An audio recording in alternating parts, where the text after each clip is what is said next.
Good morning, everyone. Thank you for joining us today here in person, and for those of you who are joining us online, I'll now call the meeting to order at 9:01. I'd like to acknowledge that we're in Mi'kma'ki, the traditional unceded territory of the Mi'kmaq people. We are all treaty people, and we have obligations as treaty people. Council, do you have any changes to the agenda today as circulated? Looking for any changes to the agenda? Seeing none, I'll call for it to be approved as circulated. Moved by Deputy Mayor Charlton, seconded by Councillor Jenkins. All those in favor? Carried. Council, any conflicts of interest to declare today? I will note, Madam Clerk, you noted that we have one regrets from Councillor Roy today. Yeah, we received that. Thank you. No conflicts of interest to declare? Okay. Approval of the minutes. 4.1 is for January 28th, 2025, which was a regular meeting of council. Any errors or omissions in review of the minutes? Seeing none, I will look for a motion to approve the minutes as circulated. Councillor Amaro, second. Deputy Mayor Charlton, all those in favor? Carried. Brings us to public comments. Certainly value our residents. Appreciate hearing your public comments.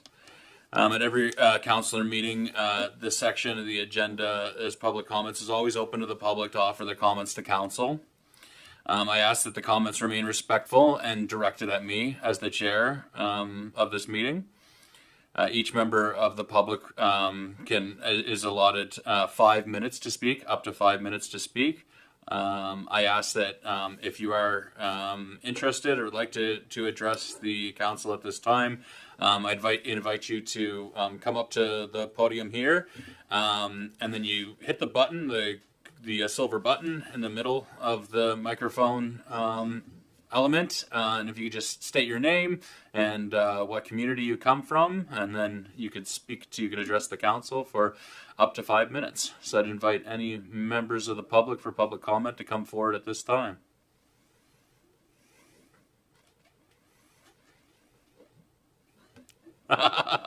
You're up. Early bird gets the worm. So welcome. I guess I'll go first.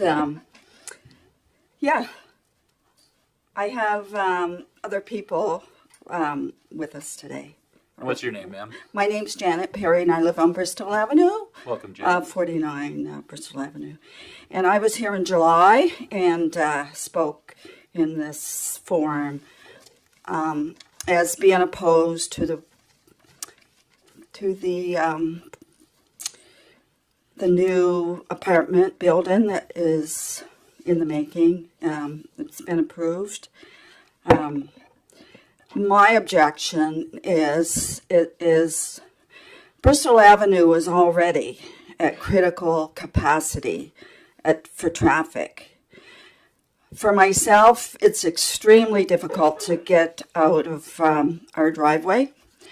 In particular, to make a left turn, sometimes I have to go right and go up around the loop and come to the intersection by the post office and come back down in order to get out. The traffic is immense. It's the traffic lights sometimes, that break in the traffic lights is the only way you can get out.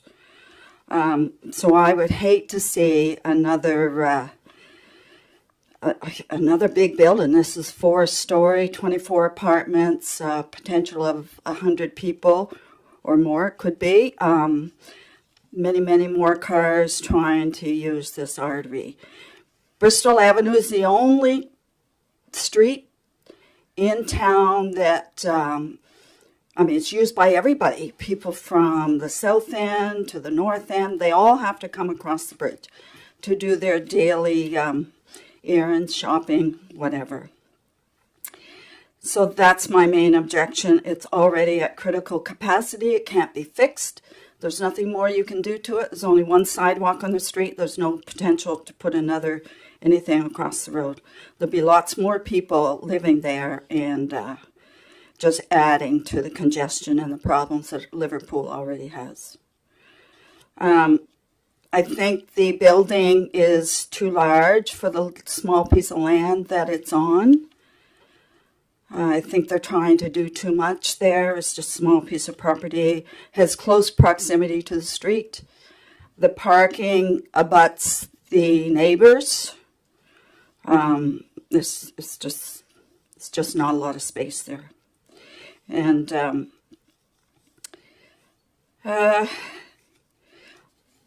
that's basically my objection. I think I'm not opposed to new facilities. We need housing, but it needs to be in another place. It's just wrong location. I'm not going to say a lot of things that I said in July. I just don't want to read it all. A lot of it seems to be redundant now. It's just a big apartment building in a small space, and I think down the road it's just going to add to a lot of problems. And I think council needs to be forward-thinking, look ahead, and anticipate some of the impact of having another big building there in that area. Thank you. Okay, thank you.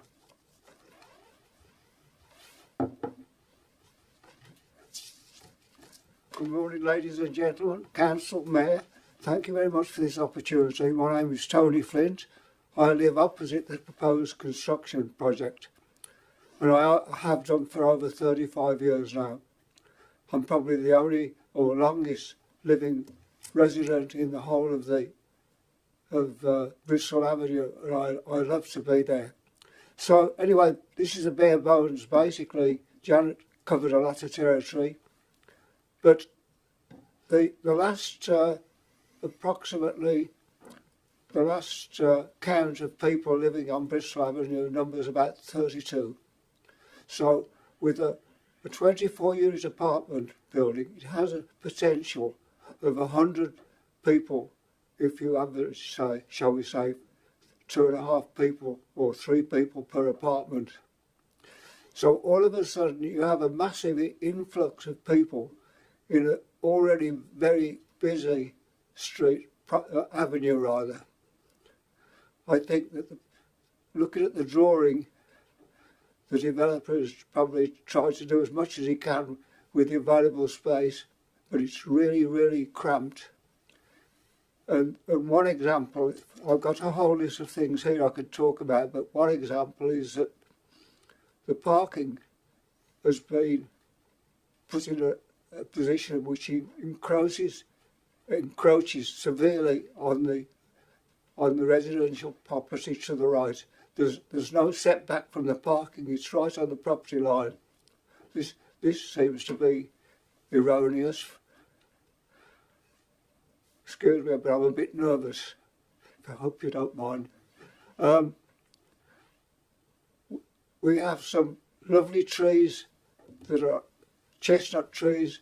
They're probably 200-year-old, and they're within the 10-foot setback.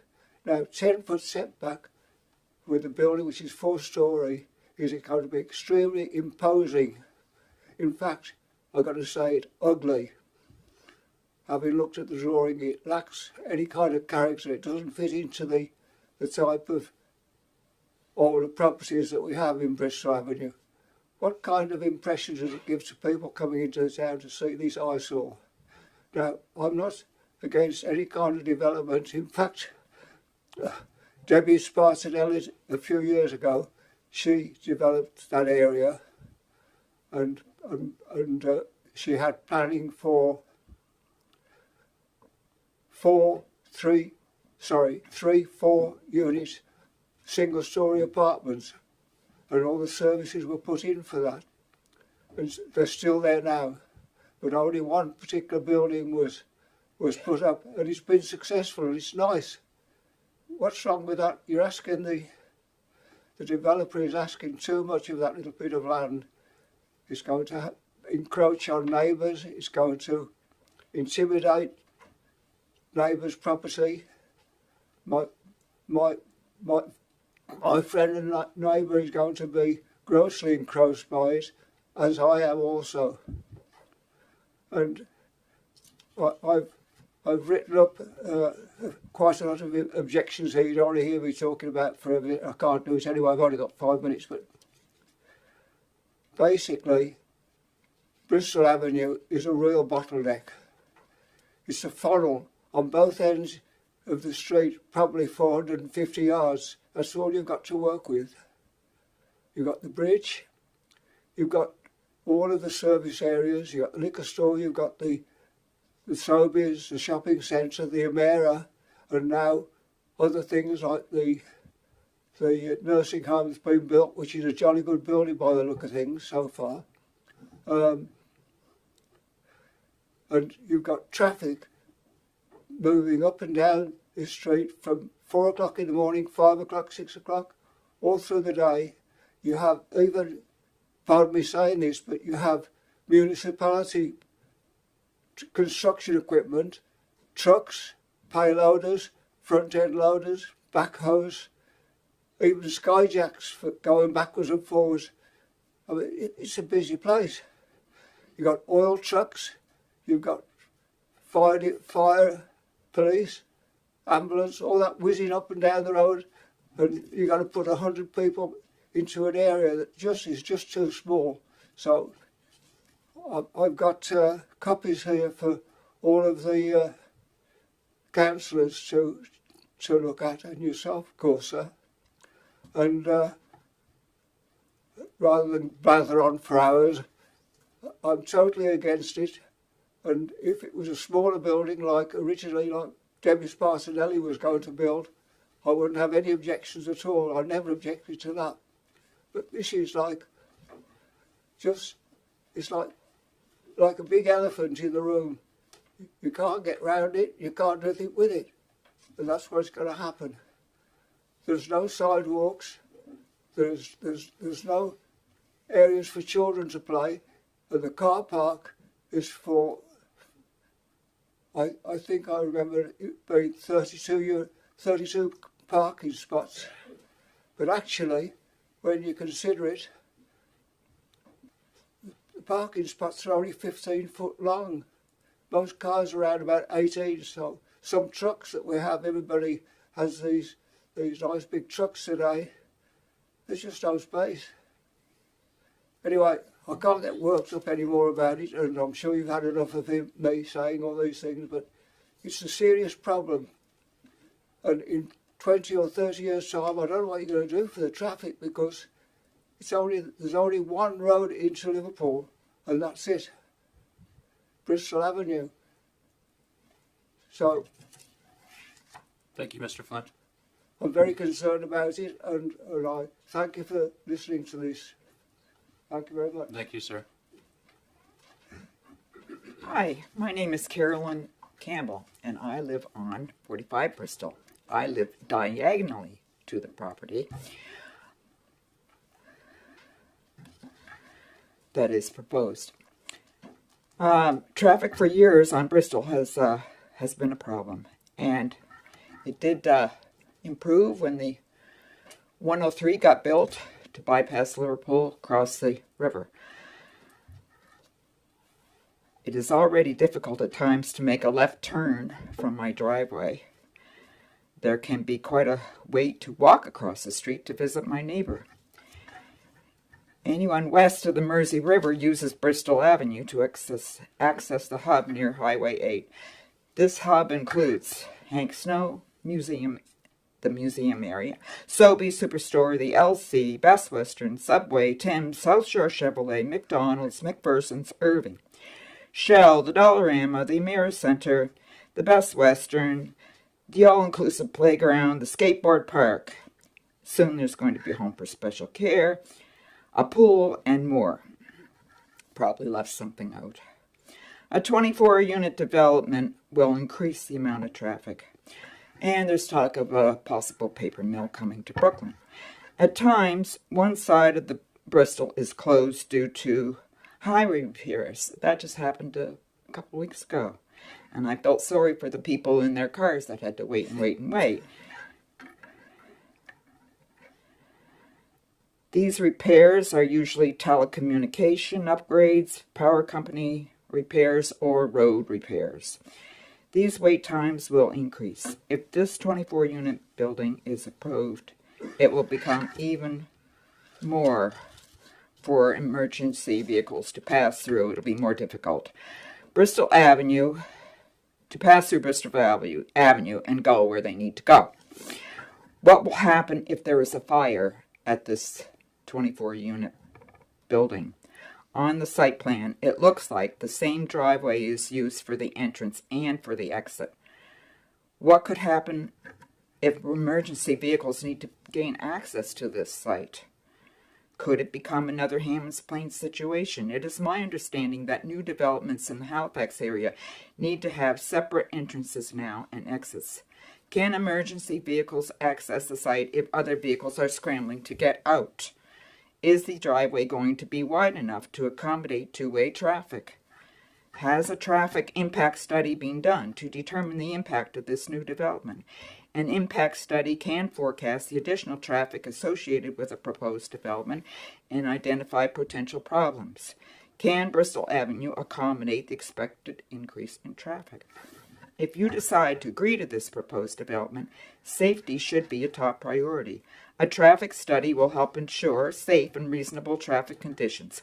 It could determine if a traffic light will be needed, if there should be crosswalks, if is a 10-foot setback enough space for a future sidewalk or a bike lane. Can a waste management truck enter and egress easily from the site? Is there capacity for wastewater? Is the current wastewater system capable of handling an additional 24 units? Bristol Avenue is a beautiful tree-lined street. It is what tourists and residents see as they enter or exit Liverpool. A 24-unit institutional-looking tall building with only a 10-foot setback will dwarf the surrounding houses. It will probably lower our property values and will detract from the beauty of Bristol Avenue. Bristol and Mersey Avenues are largely made up of single-family homes and is a neighborhood. The size and appearance of this apartment building could set a precedent and thus threaten the existence of this neighborhood. If you have any control over whether approval is given to this proposed development, I urge you not to give it. Thank you. Thank you, Carolyn. Thank you very much.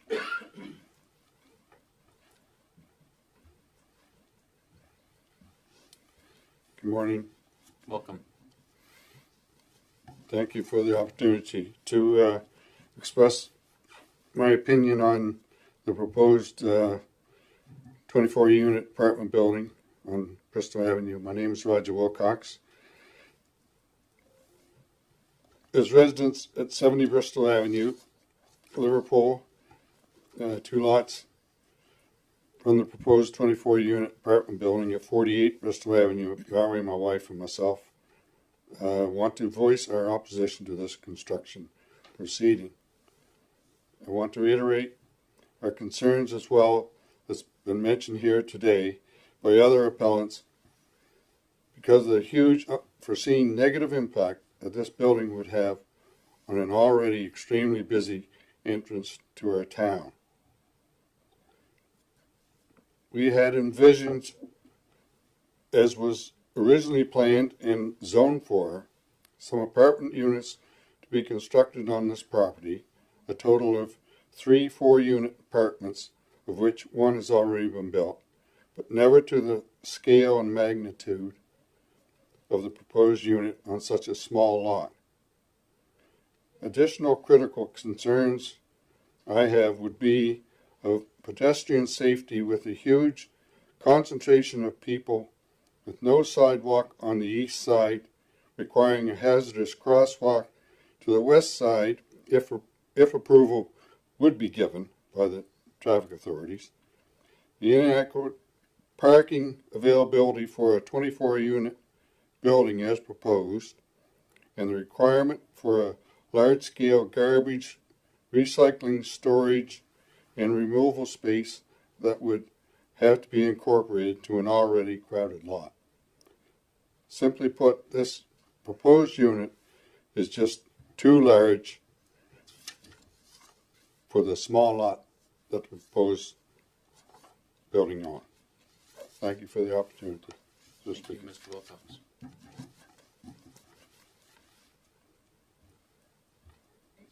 Any other members of the public that would like to address council at this time? This is not really my second appearance or presentation, but Greg Rayfuse, who is a neighbor of mine, could not be here today, and he's asked me to make his presentation. So I'm just going to read it. Is that okay? Maybe if the gentleman, Okay. maybe if the Yeah. gentleman who wanted to address council firstly. I'm and- happy with her Janet. continuing that.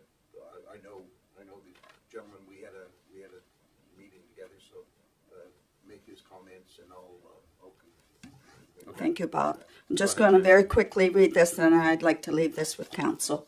And he draws the funnel, the bridge, the south end of town, the bridge, and the north end with all the amenities there. So he says, take a moment and picture the double funnel I have provided.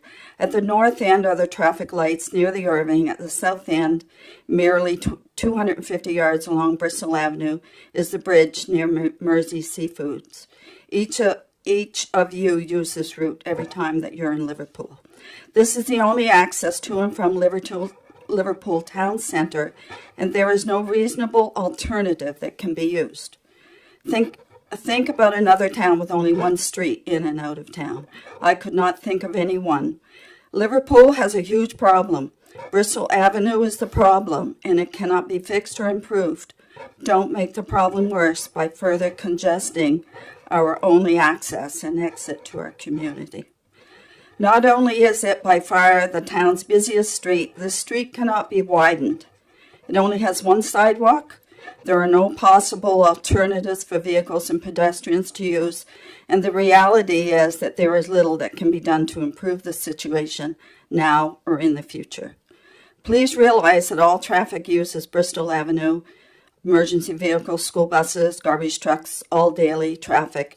Every single house or apartment that currently exists or is built on the south side of the river, like the hospital side, uses Bristol Avenue for groceries, fuel, liquor, etc. And they use Bristol Avenue to return to their homes. Every new home built on the south side of Mersey adds to the problem, as does each new business or apartment. As Liverpool grows, Bristol daily traffic will continue to grow and be more unmanageable.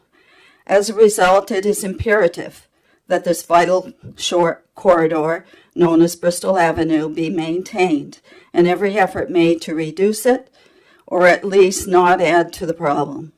The addition of any multi-unit buildings on Bristol or on Mersey Avenue will further add to the problem that already exists and will get increasingly worse as the community grows.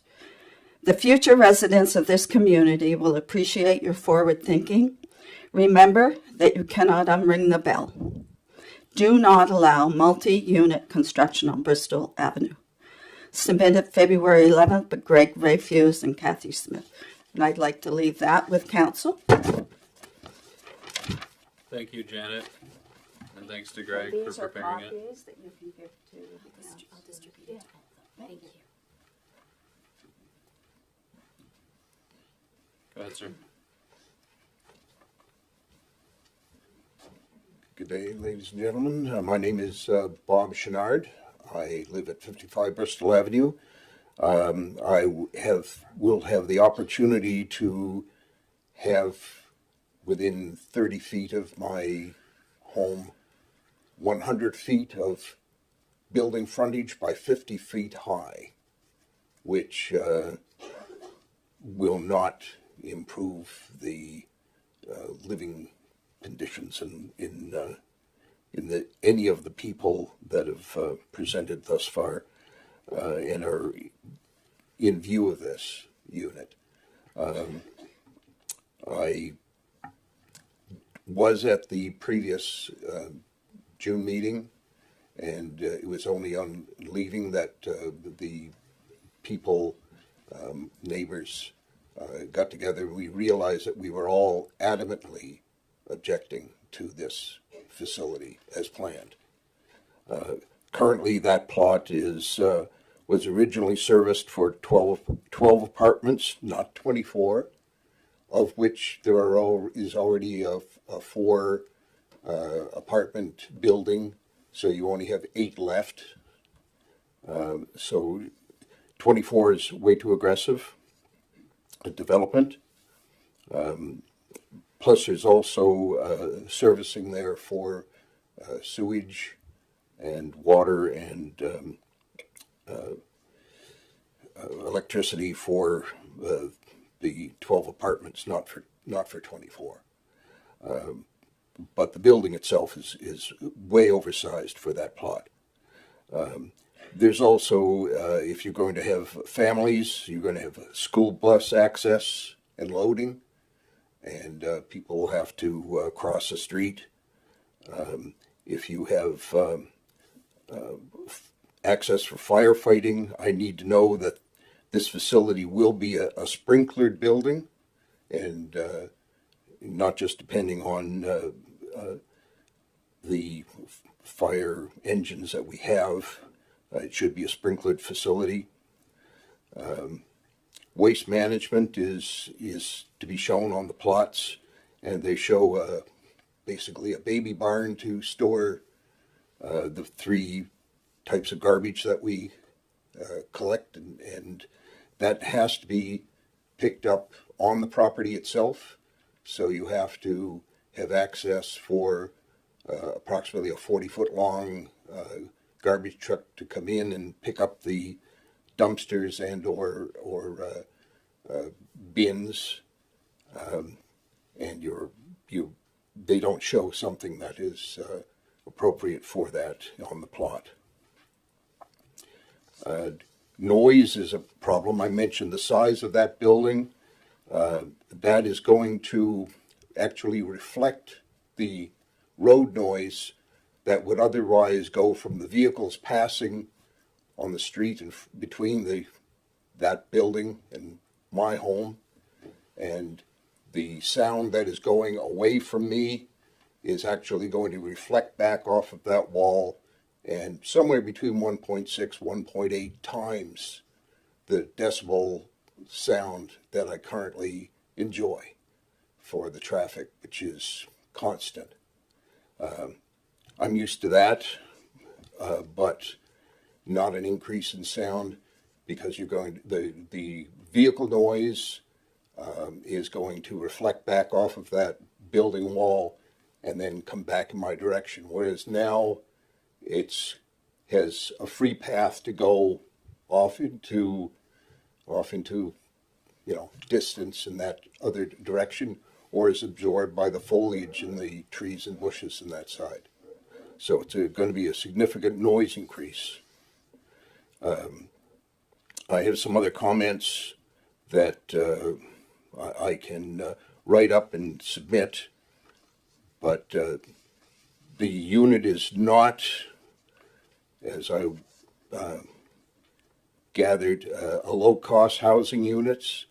The units will be in the order of $3,000 a month, and I'd like to know what, if that's not in keeping with the town incomes. If you're going to, your rent is maybe over 30% of your take-home pay.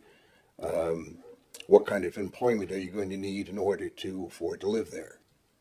So this is, 24 apartments at a rather high cost. I don't think it's a viable enterprise, but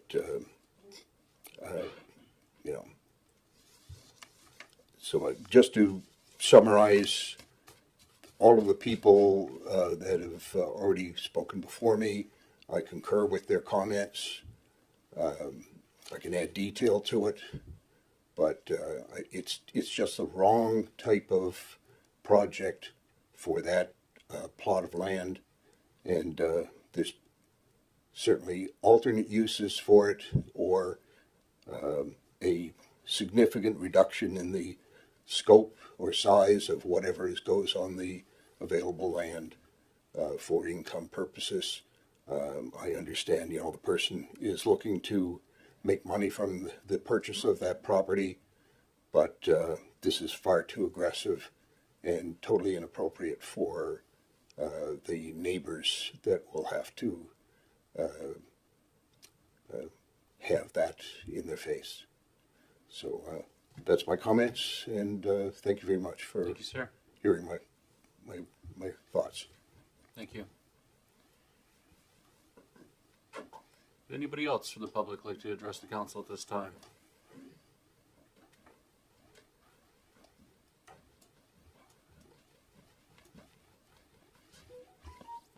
Oh, why? I'm sorry, this topic is going to be on something that's rather boring, but is important, and that's administration. So, good day, Mayor, council members. My name is Paul DeVoe. I live on Brookdale Crescent in District 5. I'm here today in regards to the agenda item 10.5, the CAO selection process. I understand that the general public does not have any input in the selection of the CAO, but I do believe the public should have a say in the process itself. There is a need to find a CAO in an expedited manner, but filling this position is probably the most important decision that a municipal council can make. The CAO is essentially responsible for every aspect of the municipality, and the selection should have a full council participation in all aspects of the CAO selection process. Therefore, I'm asking the council to create and recommend that as the third option, that all council members be part of that selection process. In May 9th, 2023 council meeting for the region of Queens, they presented a similar committee consisting of the mayor, the deputy mayor, and 2 council members using the same reasoning. It took approximately 6 months for the council to announce a replacement for that CEO. In 2022, HRM had a similar issue. They were required to find a replacement for the CEO, and it took a similar amount of time. In their November 2022 council meeting, HRM provided a list of their CEO selection committee. And as the municipal clerk, Ms. Pam Loveless, can attest to, there were 7 members on that selection committee. So the amount of members on the committee would have little to no effect to the efficiency or timeline of the selection of the CEO. As you're aware, every seat up there represents over 1,200 people within the district. I may not agree with everything that my council member says or does, but I do support him. Why? Because he is the voice for me and for everyone else in my district, just as each one of you had a voice for all the people in your district. If you decide to vote on limiting who is on your selection committee, then you're voting to limit your voice. And most importantly, you're limiting our voices. This is a process that will decide on hiring someone that can have an effect on every single member of the community. If only 4 council members decide on the criteria for selection, then the other council members are not voting on who is the best candidate. They're voting on who the selection committee says is the best candidate, based on the criteria they determine. Thank you. Thank you, Mr. DeVoe. Anybody else, any other members of the public who would like to address council at this time? I'll call again for any further comments from the public. And once again, any further comments from the public? Okay, hearing, seeing none. We'll move on to 6.0, delegations and presentations. We have a few presentations on the docket today, folks. I'm pleased to have all 3 groups coming forward today. We're going to start with Property Valuation Services Corporation, PVSC. Gentlemen, you look like you're poised and ready to go. So we have the Assistant Director of Operations is Andrew Wilsey and Paul Beasley. Paul is the former mayor of the town of Windsor. I didn't realize that, Paul. I grew up in the town of Windsor. Oh, did you really? We'll have to have a chat afterwards, Your Worship, for sure. I was a little before your time. All right. Could we have the presentation up on there? It comes. Perfect timing, exactly. Your Worship and members of council, thank you very much for having us here again this year. And to staff, Mr. McDougall, pleasure to see you again. And Ms. Lovelace, pleasure to see you as well. It's been a little while since I've seen you. Great to reconnect for sure. I've loaded up the full slide deck. There's a lot of slides. But given that the turnover in some of the councillors, I felt that we should put all the slides in. I'll go through them very quickly. I'll try to get through them in about 12, 13 minutes, something like that. But your worship, please stop me in my tracks if anybody's looking to ask some questions or have clarity or whatever on any of the slides. And as well, it'll be a little bit of a refresher for some of the familiar faces in the room that were here last year as well. So we'll go through it very quickly. So, and then I'll have Andrew sort of finish up as well. So, this may look familiar to you, this slide, in that we put this sort of diagram on all the assessment notices that went out this year, just to give a little indication to property owners that the process that's used for property taxation in Nova Scotia. I won't dwell on it. We'll go to the next slide, Andrew. So about PVSC, we were created under the Property Valuation Service Corporation Act in the early 2000s. Our mandate is, as per the legislation, the Assessment Act. We're municipally funded by all 49 municipalities. We're a not-for-profit, and we're governed by a board of directors, typically around 12 board members, and usually it'd be about 1/3 of elected municipal officials, such as yourself, around the council room here, and also by previous or current municipal staff that know sort of the municipal governance around the province, and also we have outside or independent private sector board members as well. Currently, Joe Feeney, Deputy Mayor of the town of Mahone Bay, is currently our chair. We have approximately 130 employees. We work, live, and play in 62 communities around the province. Andrew is from up the Kentville, Coldbrook area. I'm from Windsor, the birthplace of hockey. What PVSC does and what we don't do, we deliver the roll to 650,000 to 650,000 property owners around the province. We do that every year. We're required to under the Assessment Act. We administer the capped assessment program. But what we don't have the authority to do is to set the tax rate, collect the taxes, create tax policy, provide tax relief. That's within your purview under the Municipal Government Act and the provincial government as well. We don't determine land ownership either. That's the land registry. All right, Andrew. So one of the key sort of points to this slide is the Assessment Act requires that we assess properties at market value. And the market value is retrospective. It's back 1 year. So to put it simply, we look at all the sales that occur through for the 2025 roll. We've looked at all the sales that occurred in 2023, and we set the market value date as of January 1st, 2024 for the 2025 roll. So our market values are back 1 year. We look back, we look at actual data. We don't speculate. We don't look at the listings and say, well, that's what it should be. We look at actual data that occurs, some 40,000 properties approximately that transact, and we consider them market value transactions. We review those and we determine what the values in the various neighborhoods and municipalities should be. We don't analyze the sales in CBRM for comparison to Queens. We look at Queens in area for Queens, but we do look at all the qualified sales around the province for our data collection and market value reviews. The other thing is we add physical changes to the property. We add those right up to the closing of the roll. So that essentially the state date of that property is December 1st each year. So just before we send out the actual notices in January, we keep collecting data on the physical state of the property right up to December the 1st. So we've got the market value retrospectively, but we add anything such as permits, any construction, any of that right up to December the 1st.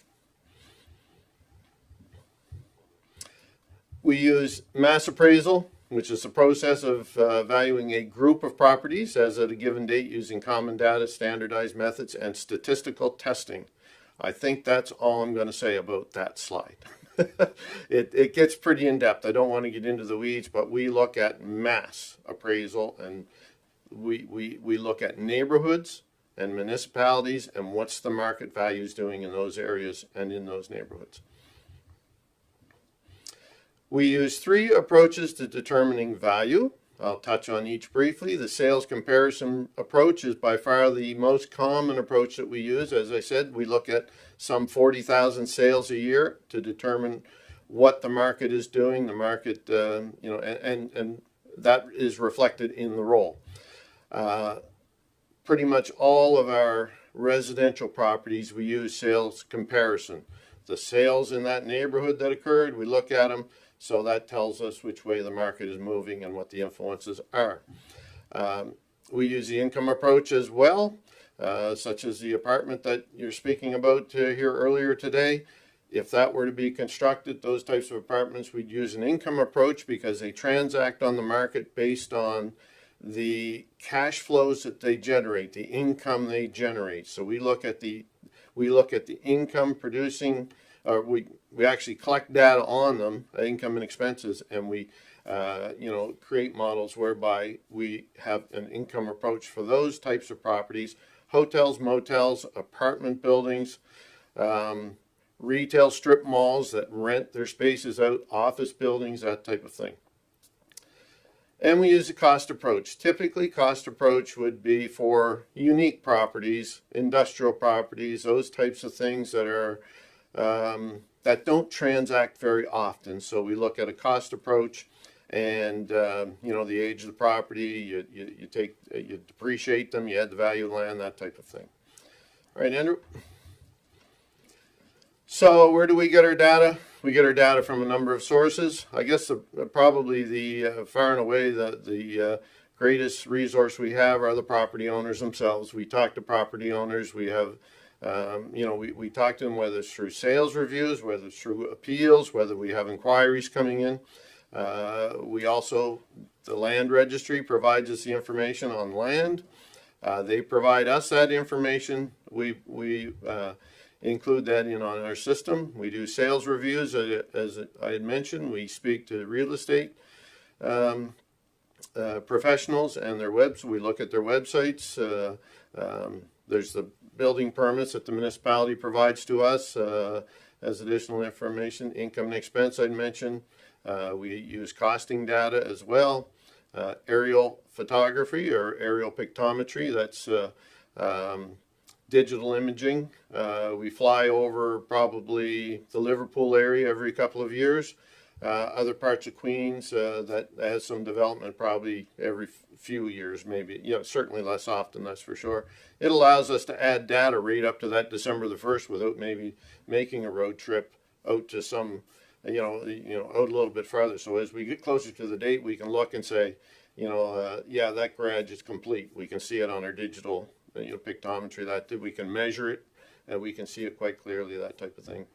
And we do a lot of field inspections as well, especially for building permits. Mr. Beasley, just with respect to your methodology for the mass appraisal, I'm wondering, given the size, relatively small end size in Queens, roughly 5,000 residential dwellings and commercial properties in the hundreds, how does that impact your sort of statistical testing and your model when your end size is so small? Like, would you have to include broader communities as part of the modeling exercise? Or that's a great question. In places like HRM, you don't need to worry about it too much. No. But when you get into areas, some of what I would call the more rural areas, and quite frankly, I think all of Nova Scotia is rural except for HRM, to be totally honest. But we could potentially expand the geographic area. Like for the area around, probably in Queens, we probably have 20 or 30 neighborhoods. I would think that are homogeneous areas in Queens. We look at them as how do they transact on the market, what type of properties. So we break it up and look at those. So in those areas, in those neighborhoods where we may not have enough sales, we may go out to the other neighborhoods surrounding it or similar neighborhoods, or we might look towards the Shelburne side or look towards the Lunenburg side or whatever. But so yes, it is a challenge at times, especially historically as far as the number of sales.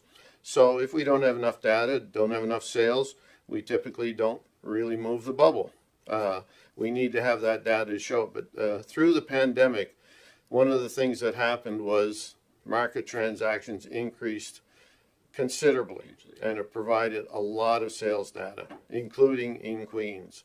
And so that certainly gave us, it showed us the direction in which the markets needed to go. So Is that ever available, the more the disaggregated approach where you identify those kind of 25 boroughs or neighborhoods as you describe them? Is that publicly available? Kind of well, I wouldn't say it's publicly available, but we could certainly make it available to the staff to say these are the neighborhoods that we look at. Okay. Thank you. They certainly get a list of the sales I think it's every month, isn't it, Andrew? A report with all the sales on them, and Yep. I can't quite remember if it's got the neighborhood on that sales report or not, but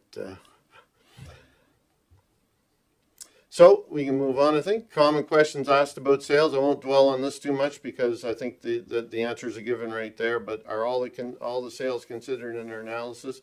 Yes and no. Yes, we look at all those sales that we considered market value sales.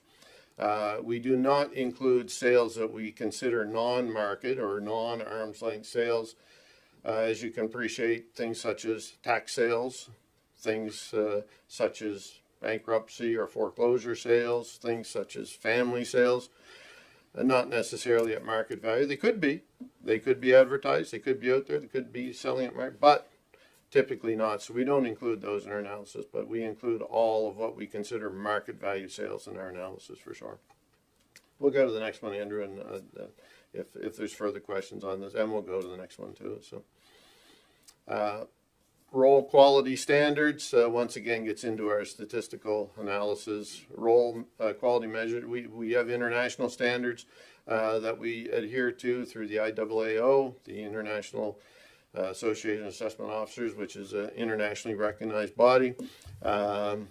We have a team of data scientists, so I don't profess to be the expert on statistical analysis and testing, but we do test and adhere to the level of assessment, the fairness of assessments, and equity between groupings. So, is that group of houses fairly assessed, and is there equity across the board? We look at medians, means, weighted means, and the differentials between the two, and determine whether we meet those standards or not. And we do meet the standards. So this is probably the most common area where we get stopped and questions asked and things like that, the CAPT assessment program. So I'm going to let Andrew stand up and speak to CAPT assessment a little bit and continue on and go from there. So, and Andrew deals with CAP every day. So. Andrew's going to jump on the grenade. Andrew, that's right. Let's just throw him in there. Yeah, so the PVSC administers the CAPT assessment program on behalf of the Nova Scotia government. The program places a cap on the amount of taxable to the property owner, and it can increase each year based on the Consumer Price Index, which is set in October each year, and that's Nova Scotia Consumer Price Index. So if you look at this, it kind of gives an example of a property that has a assessed value of $192,600 and a capped assessment of $153,000. So the 153 is the lesser of the two, so that's what the property owner would be taxed at. And so currently for this year, the cap rate was set at 1.5%. I think last year was in the 3 range, and 7.7 the year before. Like kind of during COVID, it had spiked up quite a bit. It's kind of come back to the pre-COVID levels in terms of where the cap rate is set. So the 2025 assessment roll, reflects the properties as of January 1st, 2024, which Paul had mentioned, and it considers what the state of the property is of December 1st, 2024. If a property is under construction, we add it at its under construction stage as of December 1st. And these were kind of some clips from the media during 2023, just to mention kind of what the market was doing. So clouds over homes beginning to clear. Housing crunch must be treated as a once in a generation challenge. Office vacancies were up, and home prices climbing as listings shrink. So the Queen's 2025 assessment roll, there was a total of 2.4 billion. Residential property assessment of 2.2 billion total assessed value over just over 15,000 accounts. The residential value with a cap at 1.6 billion, and total residential accounts with cap just under 9,000. And then for the commercial property assessment, we had 230 million total assessed value over 733 accounts.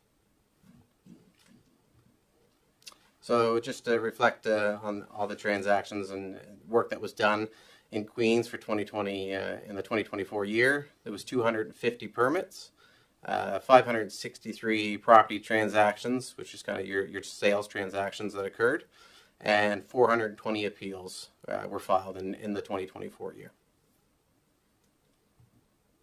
So the appeal process. So each property owner receives a notice they would have got the beginning part of January, which indicated their assessed value. And should the property owner disagree with that value, they have the 31 days to appeal it, which right now that deadline is this week on February 13th. Has to be filed before midnight on the 13th. On that file, it does show exactly what you need to fill out. You know, your reasoning of appeal, your date, and your signature. And then it has 3 levels of appeal at that point. Initially, it will go to a property assessor. We will review the appeal, determine if we feel the value is fair. Then we may confirm the assessment. If we feel that the value may be a little overassessed, we may reduce the value as well. If the property owner disagrees with the value that we sent out during that initial appeal, then they can continue to the NSAT level, which is the Nova Scotia Assessment Appeal Tribunal, and that's an informal setting in terms of it's usually done virtually. It can be done in person as well, but it's done virtually with an assessor, a property owner, and a third party. It's usually a lawyer, a retired lawyer. And each side would plead their case as to either the assessor stating, why they feel it's worth that, and the property owner why they don't feel it's worth that. And the chair then has, I think it's 60 days to determine, they would give their reasoning for their decision. And at that point, if the property owner doesn't agree with it, it would go to the Utility and Review Board, which is a little more formal in front of a board. In most cases, it's been addressed at the NSAT level or the initial appeal. And so in terms of our contact information, so if you have any questions, we can be contacted at the 1-800 number. Can send us an email, and a lot of the information on our website, you can contact us through there and review properties that you can pull up sales in your area through our website as well. So your property record, everything like that kind of comes through the website. So a lot of the information to the public, they can actually get through our website. Any questions? Thank you, Your Worship, and we'll open it up to any questions that you may have. Thank you, Paul. Thank you, Andrew. Councillor Jenkins? What would cause sorry, Paul. Paul, can you turn off your microphone? There you go. Go ahead, Jenkins. What would cause a cap assessment to go up more than 1.5%? Because from a personal point of view, I am experiencing a 35% increase in my cap assessment. Thanks, Councillor, for your question. So there can be multiple things. If you have a permit on the property, it could be an ongoing permit, and we come out to the property and determine that it's under construction, right? We add value to that property that gets added onto the cap. So the cap is in place for the 1.5%, but if we add a house under construction or complete, that gets added to the cap value, or in a garage or shed, anything that's an improvement. There could also be a sales transaction or a property, like the account being updated as well, right? We could have came out to the property and something wasn't valued before. We might pick up that there was a garage missing or some type of outbuilding or basement finish. If that's been added, then that would add to the cap as well. So that could see a bigger increase than obviously the 1.5. I think just to add to it too, it's in the absence of any other sort of changes to the property, or as long as you are eligible for the cap, like if you were eligible for the cap at, for that role, then if everything else changes, stays the same, it should be, the cap should increase by the CPI. Not to discuss particulars of your account, but if there's an issue there at all, please make sure that the CAO is aware and send it through to us, and we don't mind taking a look at it. Or phone the 1-800 number, and we can talk to you about it as well.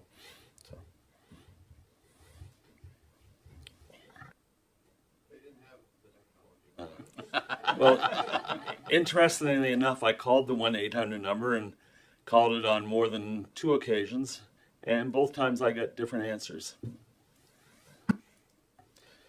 I'll gladly give you my card, and you can send me a note. There you go. Any other questions for the PVSC folks, for Paul or Andrew?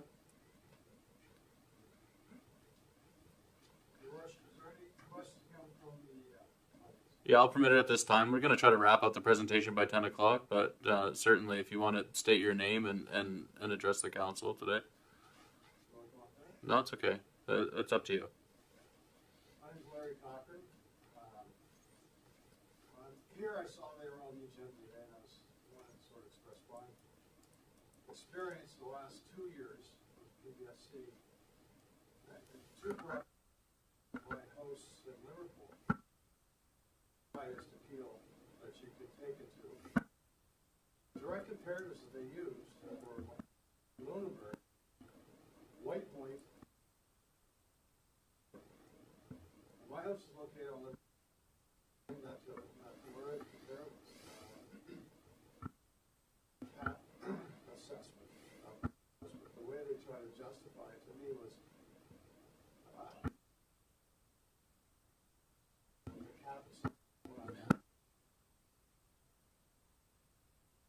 the cap assessment to be put on the property of my house.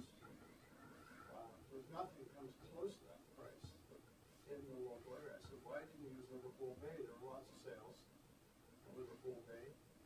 I'm a real estate agent, and I've looked at the comparables. I can tell you, 23 and 24, property values in this community have come down. COVID inflated them, and they have come down. And then recently just got a cap.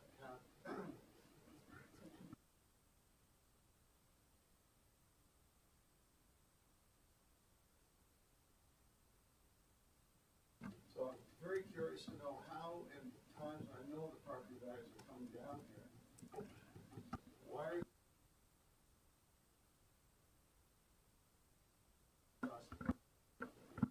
populations in Halifax do you appraise for mass appraisal and it's not fair value?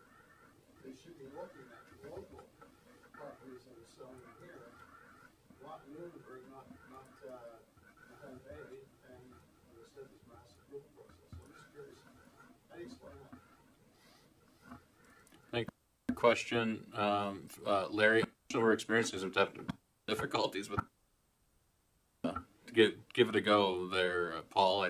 I'm hopeful it'll still pick you up. Sure. There we go. Okay. Yeah, as indicated, we look at the local area to the extent that we can. I do have some stats for the local area. Now, we can't speak to any particular property without a full analysis. Yeah, but let's see here. Well, I'll just give you some examples. We do break it down based on types of property, those types of things, when they were built, construction, so on and so forth. And let's just say that the most common property that's transacted within the area is in Queens was homes built between 1980 and 2000. So before the pandemic started, there were typically, or in that category, there were 88 homes sold. So it may be difficult to get enough data out of 88 homes. We have to expand geographically to a certain extent to look for sales that would be comparable. Through the pandemic, 190, so more than doubled the number of transactions. 127 as we for the 2024 roll, and then back down to 84 for the 2025 roll. So during that time, the values changed. So in 2021, before the pandemic, the houses on average, this is real actual data sales. So for the 2021 roll, they were 191,000. For the 2023 roll, they went up to 241,000 for the same category of homes. 2024, 298,000, and now 273,000. So you see coming over the sort of the bubble of the pandemic, sort of changing a little bit. Andrew, you have anything to add there? And one thing to note would be if we're looking at the subject property, we might have to branch it out for the characteristics of that home, right? In terms of a comparable, if it's a 3,000 square foot house, we need to look to see if find another 3,000 square foot similar house, right? And there may be some other homes that have sold in the area, but they might be for a 1,500 square foot house and not really comparable. It may be a view lot versus not view lot, so there are some characteristics that we would have to verify, with going into detail, obviously, but it's the characteristics of those homes that would be key in terms of what the market would support.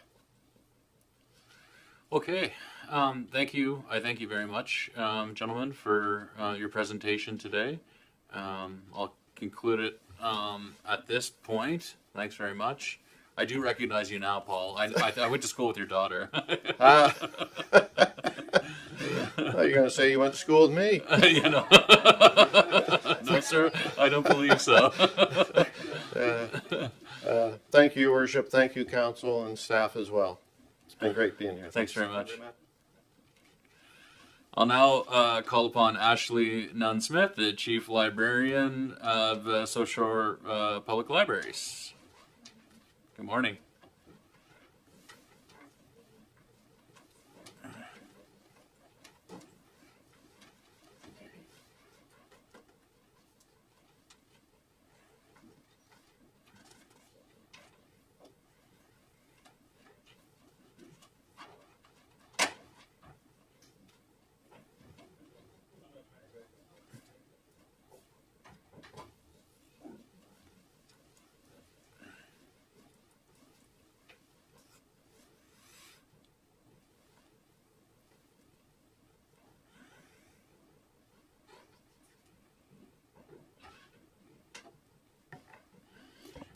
Try and bring it close enough that I can stand and also advance the slides.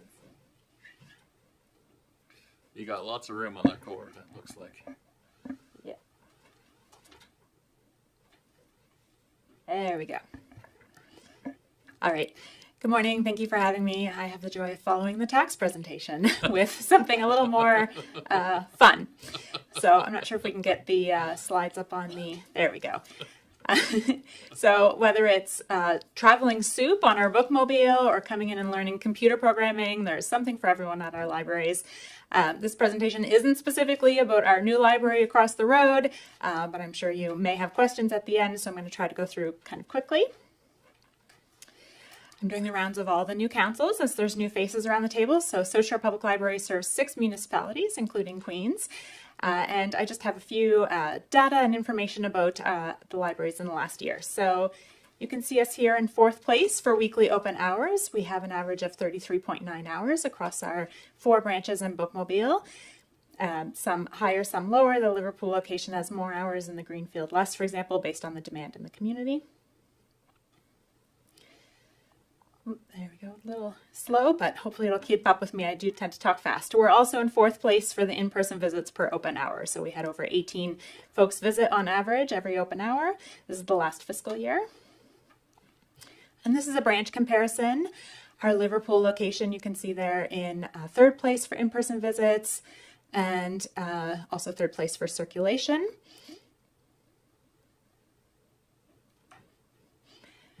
And the last time I was here, we had a question to break down kind of Lunenburg larger population in Lunenburg County, of course. So how does it compare here in Queens? So in terms of the visits per hour in Liverpool in the last fiscal year was over 11, and checkouts per hour 13, so 13 physical items being checked out each open hour. Less busy in Greenfield, of course, smaller community, but we do have a library presence there as well. All right, so what do our libraries offer? Of course, we support family literacy. Reading together as a family is still the best way to contribute to early literacy, and it sets kids up for success in school and beyond. Our programs and crafts and other presentations really help encourage imagination and play, and a love for self-directed learning, and a love for narrative and association with lifelong learning.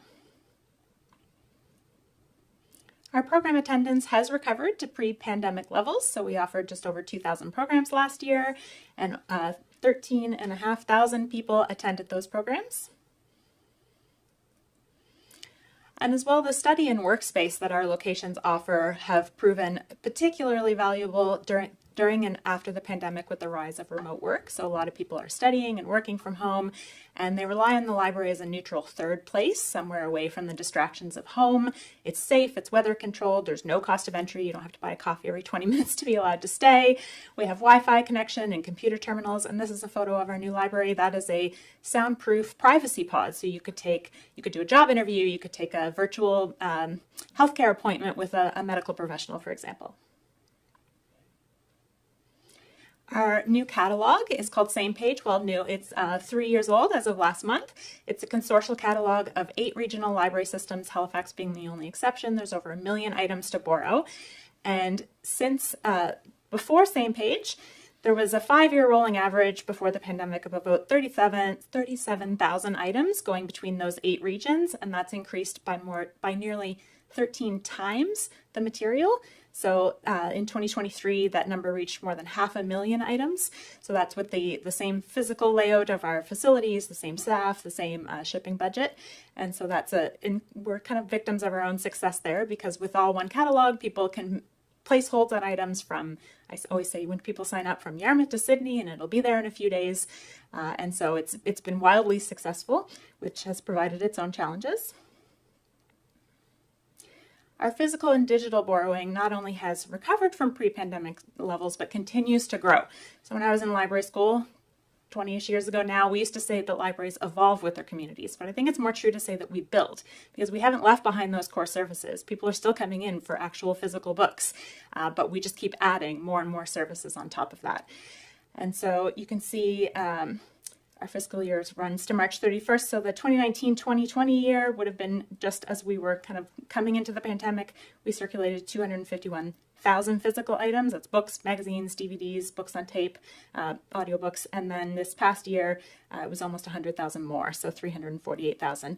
As well, our digital, so that's downloadable ebooks and audiobooks, 55,000 items. And so that's not without staff intervention either, because people will come in with help for their tablets and help resetting their password and using the app.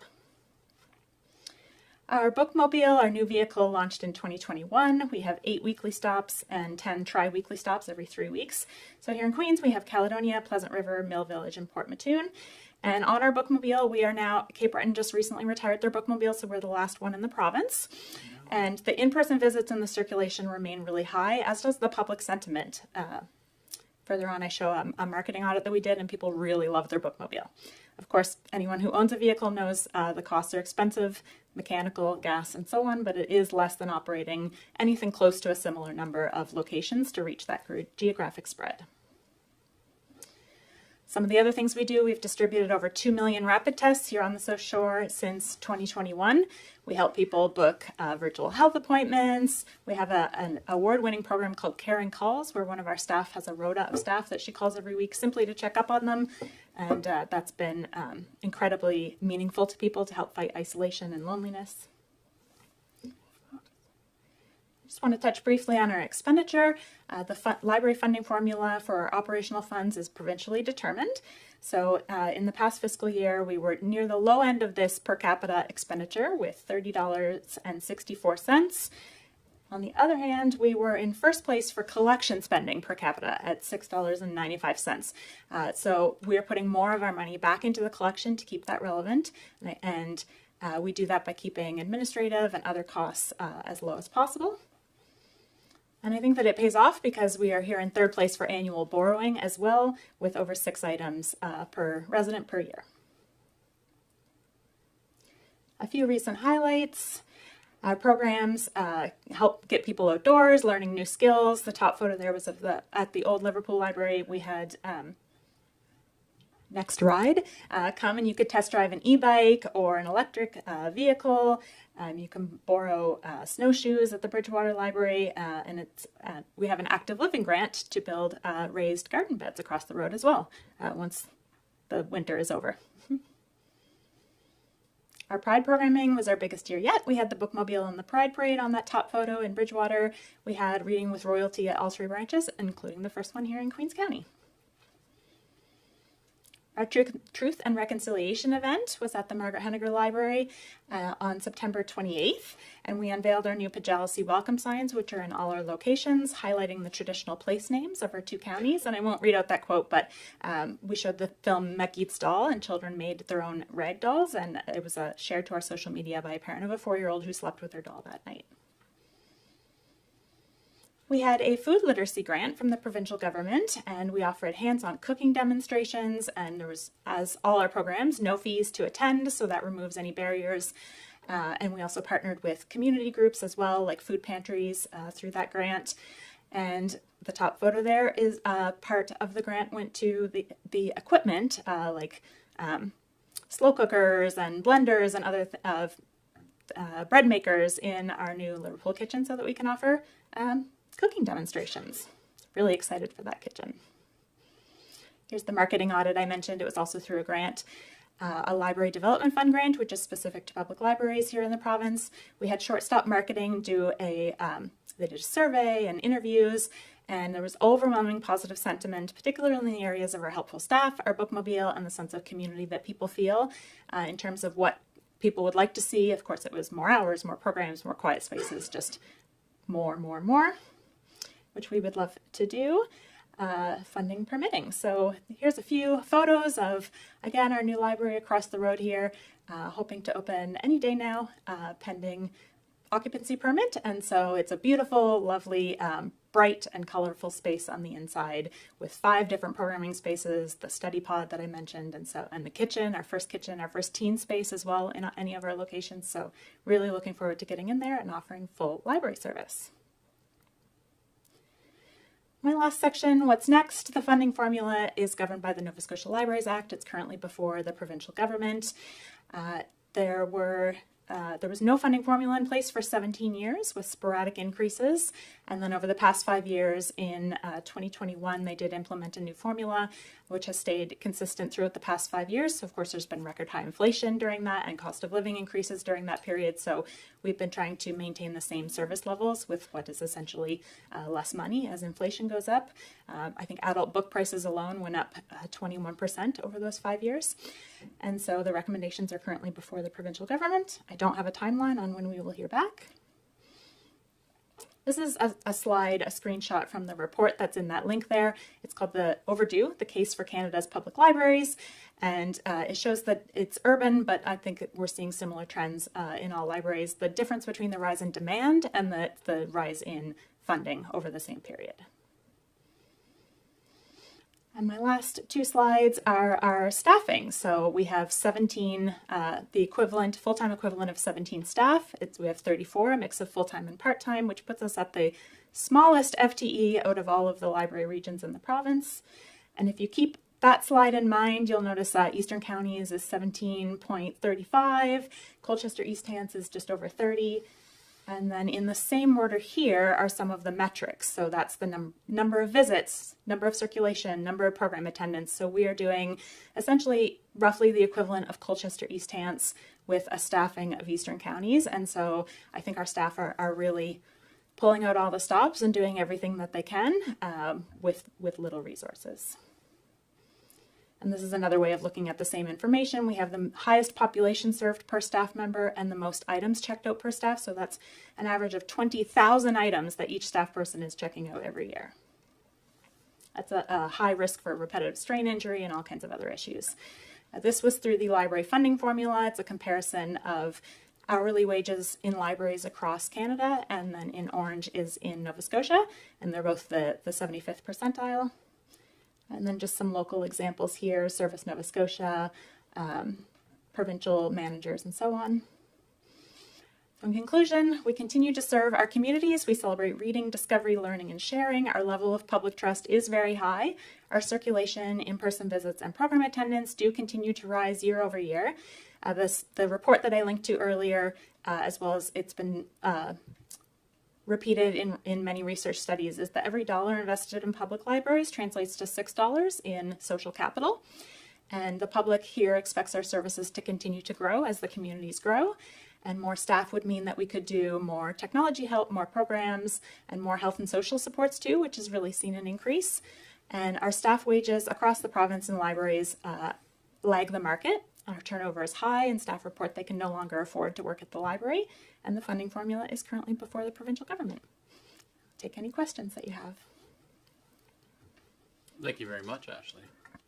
Any questions from the council for Ashley? It was far more exciting than the assessment. I have a wonderful job. I'm very lucky. Councillor Fancy? Yeah, so Ashley, how with everything that's over there now, with the library, does it meet everything you need, or do you still have some other needs? Everything except the geographic location of the library. So the inside space is wonderful. It's the right size for this community at this time. In terms of square foot, the programming spaces are going to be wonderful. We're going to be able to offer a lot of really exciting programs. I wish I had such programming spaces in some of our other locations. A community should be at the center, a library should be at the center of its community. And I think that we will get people who come specifically to this area to attend the library, but we will miss out on what we see. The branch comparison slide, for example, you could see that way more than half of our in-person visits are at the Bridgewater location. It's busy all the time, and a lot of that is through serendipitous discovery. You have one child in swimming lessons, you bring the other to the library. There's a cafe there, you can stay all day and get your coffee and so on, and so people do come when we open and they stay all day.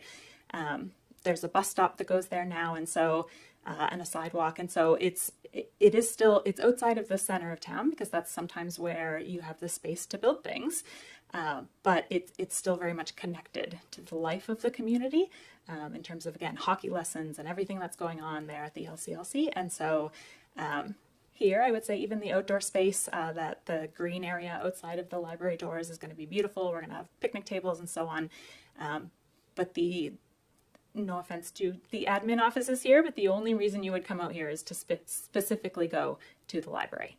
And so I think we're going to miss out on a lot of serendipitous discovery. So don't be surprised if our in-person visits start to go down from what we saw in the old location. And that's not because there's not a demand for libraries, it's because of the geographic location and the inaccessibility in terms of sidewalks and so on. Any other questions, Council? Okay, thanks very much. Thank you. Thanks. And now we invite Tara Drzina to present on behalf of the Queen's Community Health Board.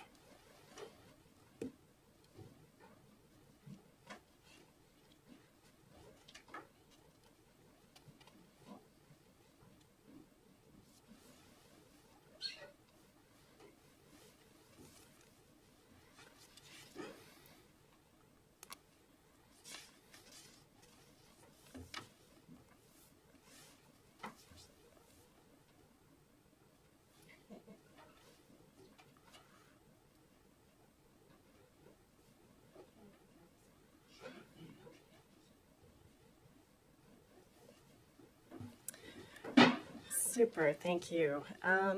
Thank you to Council for indulging me today. My topic isn't as much fun as the libraries, but it is in combination with libraries. I'd like to welcome also members of the South Shore Housing Coalition who are here with me today, and other members of the Community Health Board. So the timing of this presentation is timely considering what we heard about Bristol Avenue and what we heard from the taxation presentation. So I am here as the chair of the Queen's Community Health Board, and I'm here to ask for the formation of a dedicated advisory council that would just address housing and food insecurity. So, what do we know about housing and food insecurity in Queens? Many residents are struggling to access safe and affordable housing, and these insecurities are contributing to chronic health issues, mental health challenges, and economic instability. So what do we know? So it's data from the 2024 report card on child and family poverty in Nova Scotia. 1 in 5 children, almost 42,000 children in Nova Scotia are living in poverty. Nova Scotia has the highest child poverty rate in Atlantic Canada. Nova Scotia's poverty rate for children under 6 is the highest in Canada at almost 27%. And the child poverty rate is almost 32% in the region of Queens. So in our neighborhood, 31% of the children are living in poverty. That's gone up another 10.5% last year. It's the 4th highest in the province. So what do we know about food insecurity? 40% again of Nova Scotia struggle to access fresh and affordable food. 28.9% of Nova Scotians residents experience some level of food insecurity. And Nova Scotia has the highest food insecurity rate among the provinces. The food insecurity is up nearly 7% from 2023 to almost, we're getting close to 30%, 1/3 of our population. So the food banks are being more relied on as many are forced to cut food expenses to cover other necessities such as housing and medication costs. So we heard a gentleman speak today about on Bristol Avenue, about 30% of their gross income should fall under housing. Well, this isn't happening. And 70% of our low-income families who rent in Nova Scotia pay more than that 30% of their income on housing. And 38% of low-income renters in Nova Scotia pay 50% of their income on housing.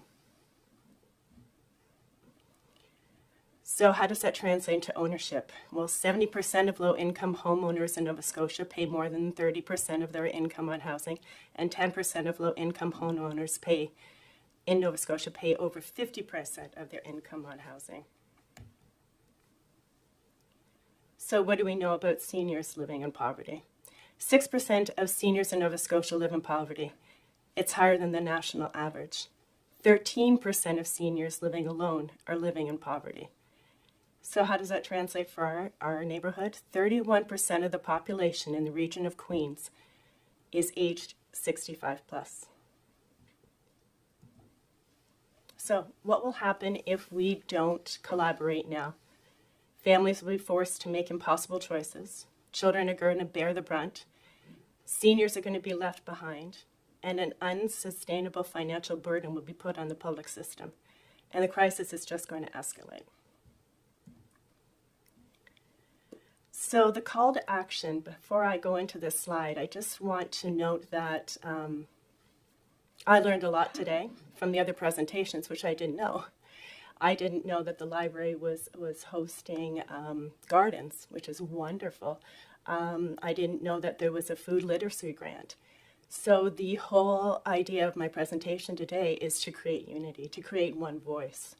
I sit on a provincial council as well, and a lot of our nonprofits in Queens are fighting over the same amount of money. Mm-hmm. And we're doing the same work repetitively. So we need to collaborate. We need to collaborate our efforts. We need to get our numbers down. But moving into the slide of call of action, food and housing insecurity represents a growth crisis. We need to address the food and housing insecurity. It's a critical step towards our healthier community. And addressing these issues require, as I just said, a collaborative effort. It used to be that housing and food insecurity would be responsible to federal and the provincial governments. It's going to take municipal action. It's going to take from the ground up to force an advocacy into change. So based on that, I therefore request that Council strike an advisory committee to bring all of these groups together, specifically formed to address the housing and food insecurity crisis within our municipality. So can you do this as a council? And the answer is yes. The Municipal Act gives you the right to do so. How does this align with this new council? Strong communities are built on compassion and collaboration.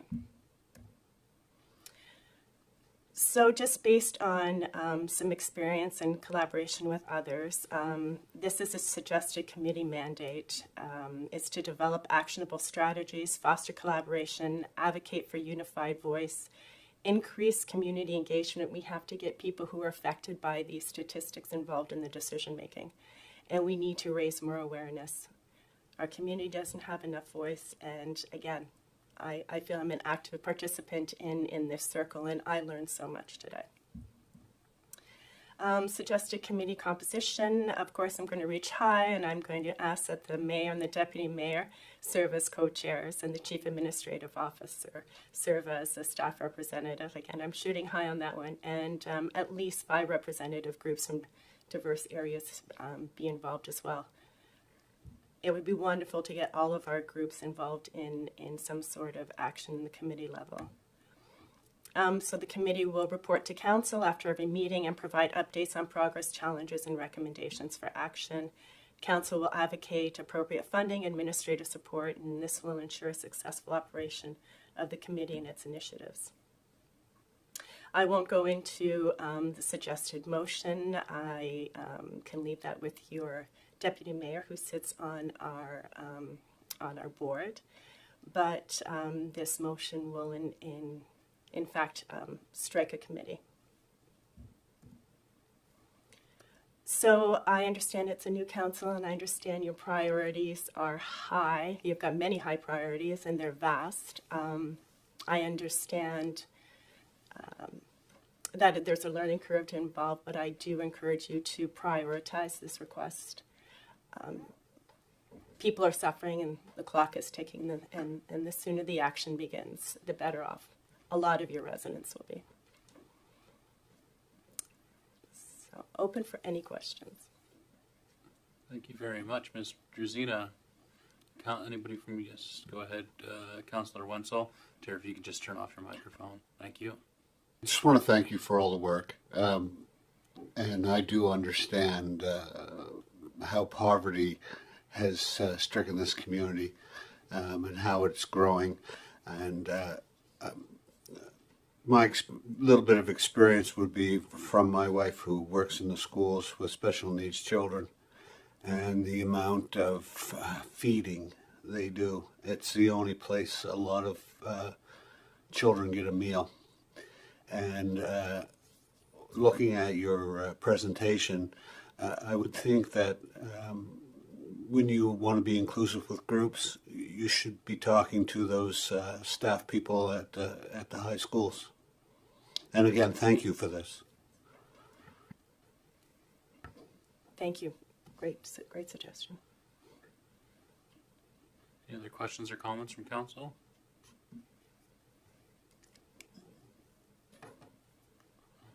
Sorry, Tara, can you turn off your microphone again?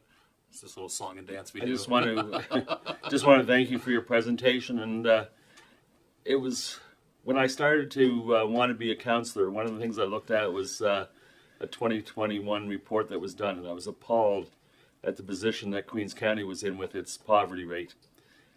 Coming from Greenfield, and everything is nice and, I have to say, rosy out there because we're very fortunate. I could not understand how we could be at the top of the list for a poverty rate for our children. And I would be 100% behind any committee that we could strike to help this situation. Thank you.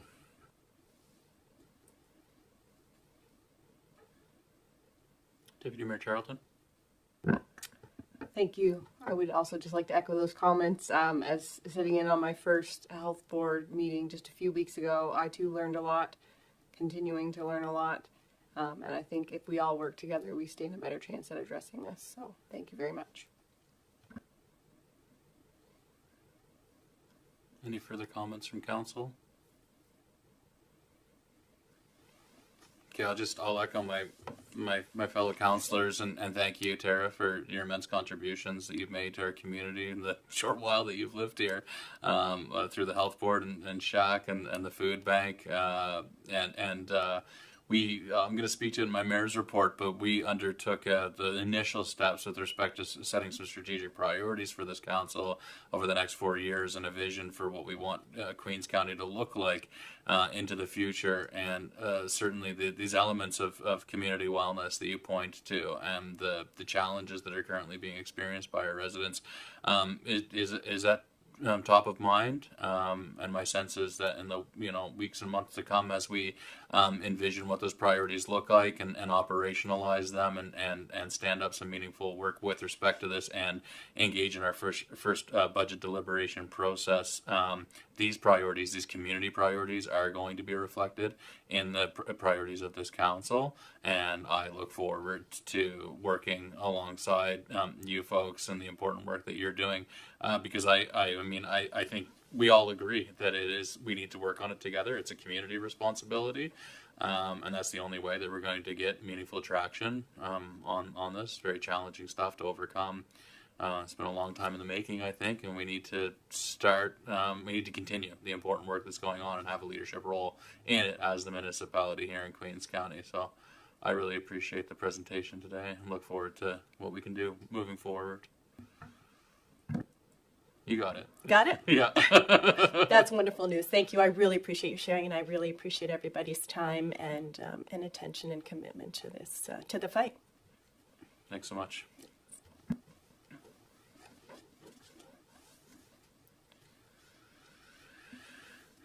Okay, I'm going to charge forward. 7.0 is correspondence.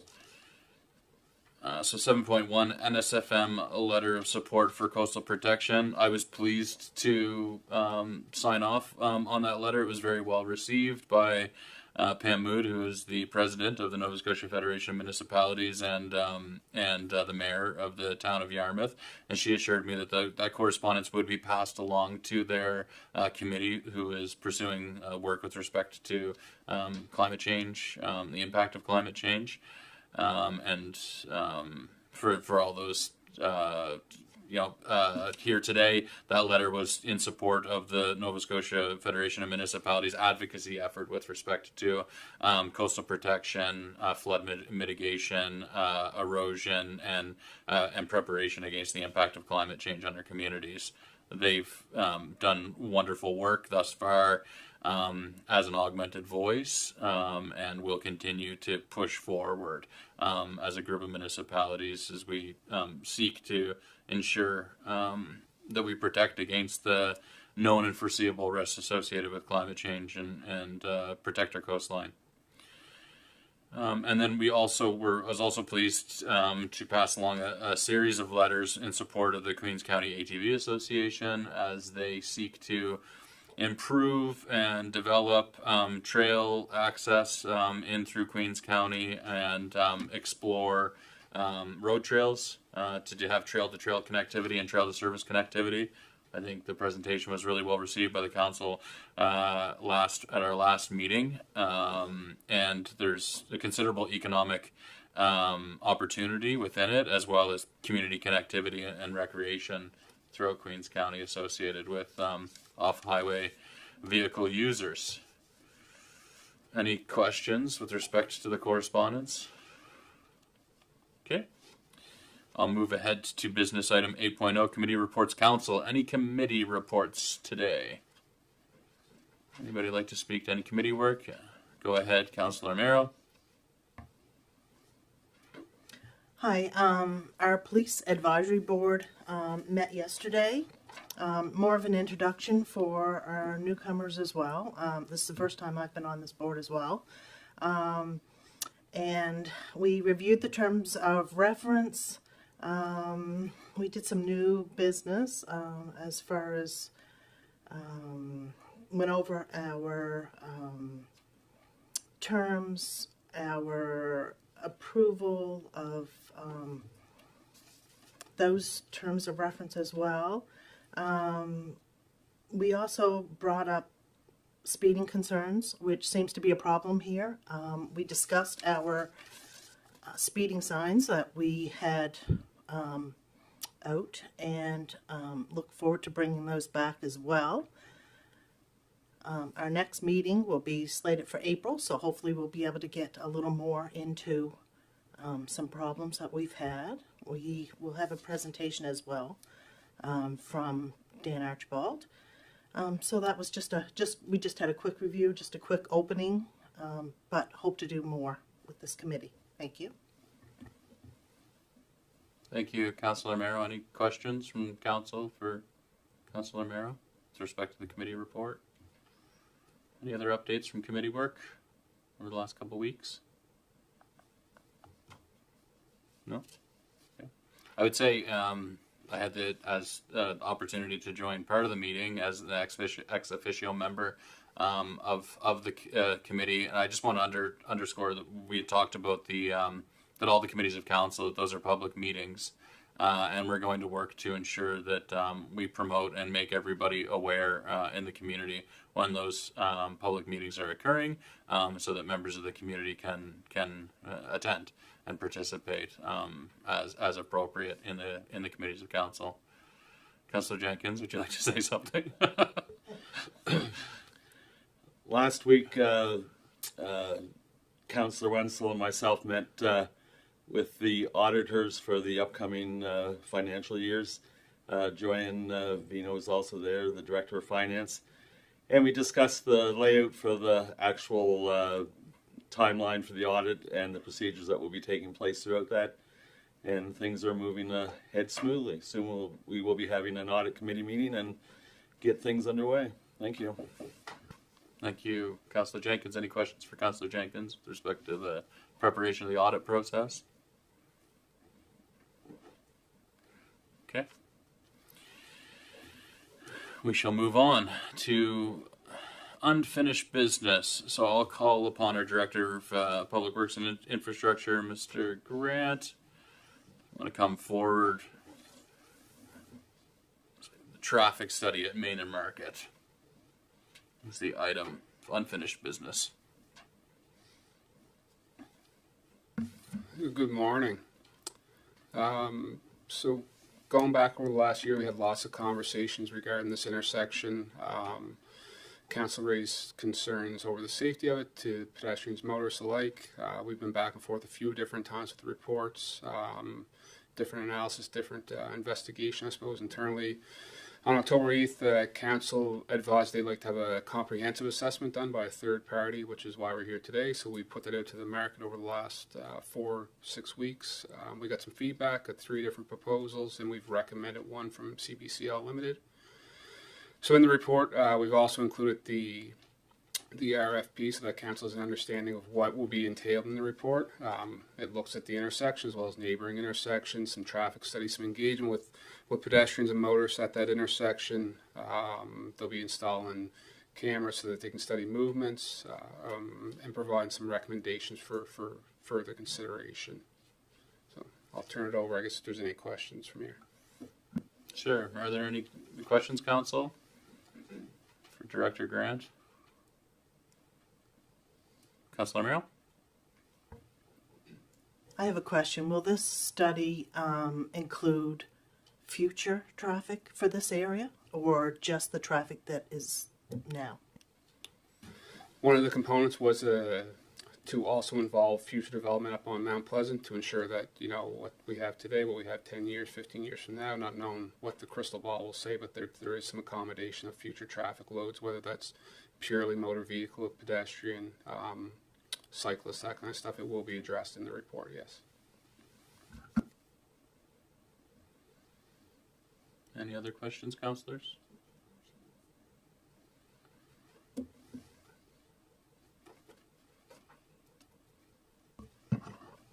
Yeah, so when this traffic study comes back, it'll look at the area, and then they'll come back with recommendations on what they think could be done, or like, I'm not fully understanding, because you know, we've talked about a couple different ways of handling situations. There may be more out there that could be different. So will they be bringing all different types of such situations and how they would work more effectively? Yeah, so part of their investigation will be field level, desk level type analysis to identify what the problems are, whether they're real or perceived, and then kind of the culmination of all that, they'll present to council via Teams, at which time you'll have your chance to ask questions, and they'll offer some recommendations for consideration. They'll finalize the report, and from there we'll have a list of to-dos, perhaps, things we can consider doing short-term, long-term, as far as safety implementation. It's my understanding, Adam, in reading some of the background on this, that there was a study that was conducted in 2015 with respect to the same intersection. Can you just help me to understand, is this a very similar study being conducted 9 years later? Is this a substantively different study with respect to what we intend to learn or its applications or the recommendations that it would generate? Sure. So I think the 2015 study was good. It was an entry-level kind of analysis of the intersection. This would have a broader scope, reaching out to the neighboring intersections, as well as doing some more digital-based type investigation and analysis. So it certainly takes that information from 8-9 years ago and builds on that in evolution to provide hopefully a more robust solution that will address everybody's concerns. Are there any other specific questions for Director Grant before I ask for a motion to be put on the floor? And can I call for the motion that Council approves the proposed expense detailed in the traffic study main and market staff report of $23,380 plus tax be funded from the accumulated surplus? Moved by Councillor Carver. Could I get a second to the motion? Seconded by Councillor Jenkins. Further discussion or debate on the matter? Deputy Mayor Charlton. Thank you.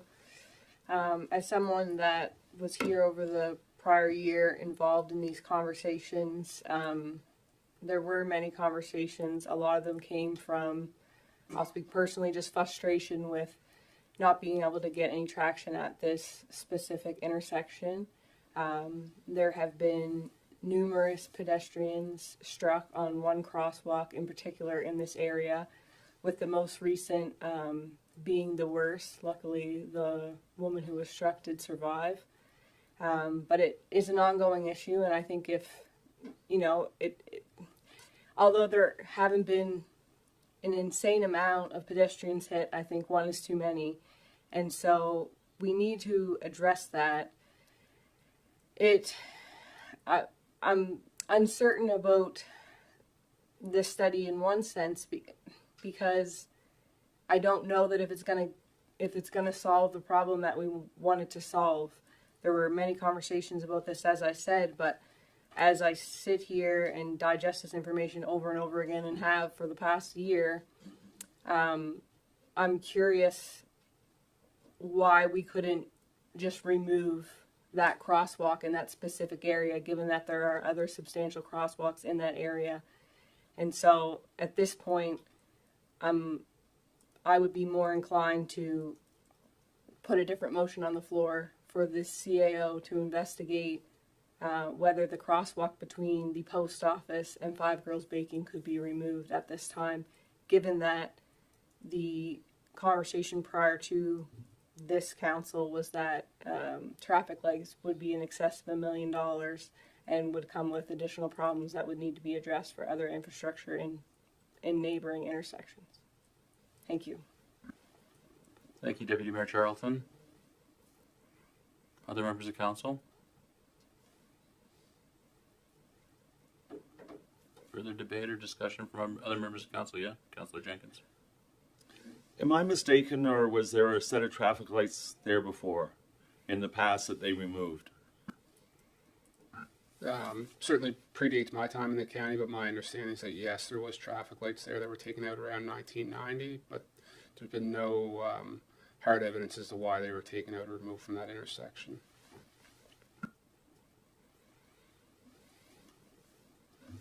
Further discussion or debate? Yeah. Question two. Market Street, this is Main and Market. So do we consider Market ends at the bridge and then it turns into Bristol? Yeah.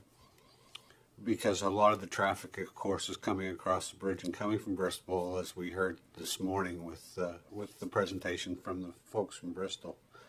So this study would also look at the increase of traffic coming across the bridge. Thank you.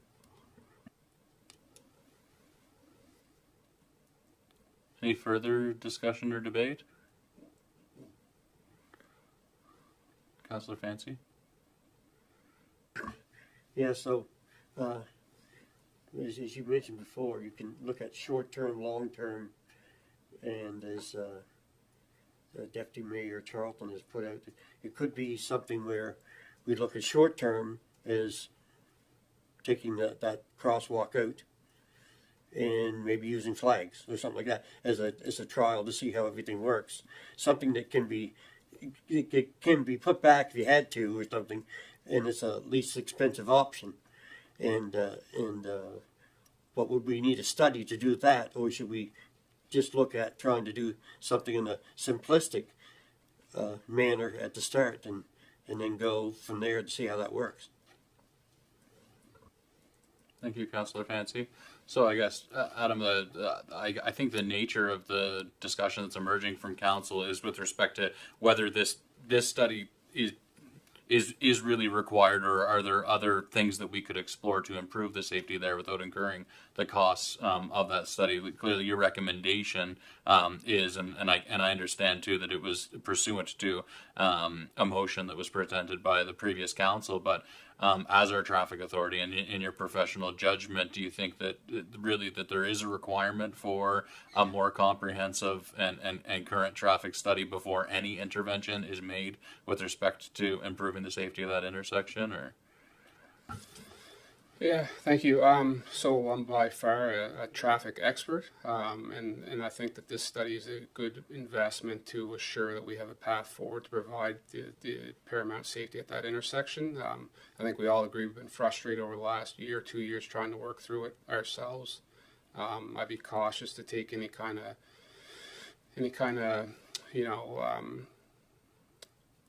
removing a crosswalk might not be the best solution. I'm not aware that it would be. So not yielding to a professional to provide that input, I think would be unnecessary, would be negligent in some ways. Similar to the traffic flags that we've chatted about in the past. They could work, they could not work. We don't know the pros, cons, all that stuff. I think we need to yield to the industry professionals, get their opinion on that intersection for a solution. it is the my sense is that it's not the public concern and the concern of the council that, as reflecting the public concern, isn't really with vehicle to vehicle collisions. It's with respect to pedestrian safety. So I just want to assure that the pedestrian safety, that element is clearly articulated as the priority concern with respect to the focus of the assessment. Yeah, and that's correct. So that was the first and foremost focus of the study, is to address pedestrian vehicle interaction, ensure that they remain, of utmost safety in that intersection. Any further? Deputy Mayor Charlton? Thank you. So just for clarification, it would not be something that would be recommended for council to proceed with to entertain removing that crosswalk at this time without this comprehensive study. That's not something that has been done, or like it would be within the norm to consider without a study? So every leg of an intersection is considered a crosswalk where you have increased pedestrian movement. You delineate that by putting a sign up or painting it, or something of that nature. I'm not aware of anywhere that would have a prohibited crosswalk from occurring. So I think to do something like that, we need to go beyond who we have in this room to make that decision, provide some advice, and do it cautiously, make sure that we're getting the right solution, trying to solve the problem we understand. Mm-hmm. Yeah. I mean, I agree with the Deputy Mayor. Having you worked at Work Evolved, prior to taking on this job, having worked at Work Evolved, I saw 3 people struck in that same crosswalk between Five Girls and the post office. So that seems to be the pain point with respect to that intersection. But certainly we want to be well informed with respect to making the decisions. Certainly don't want to drag our feet on it. I know that this was something that was batted about a bit in the past, and it is a priority concern to be addressed for public safety. Yeah, any further discussion or debate from council before I ask the question? Okay, all of those in favor of the motion? Motion carried. Thank you, Adam.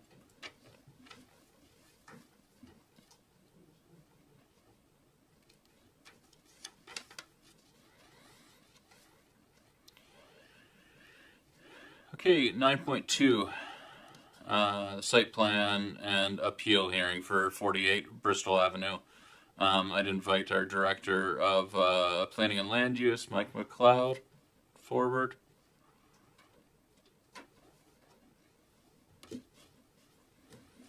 Thanks, Mike. Welcome.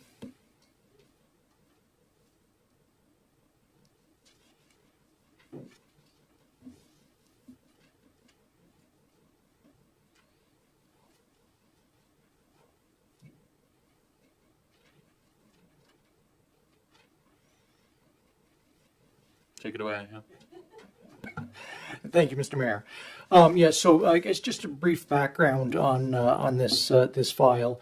The property at 48 Bristol Avenue is a vacant parcel of land that is currently zoned as multiple unit residential under the region's land use bylaw. So under the multiple units residential zone, as the title says, it allows for apartment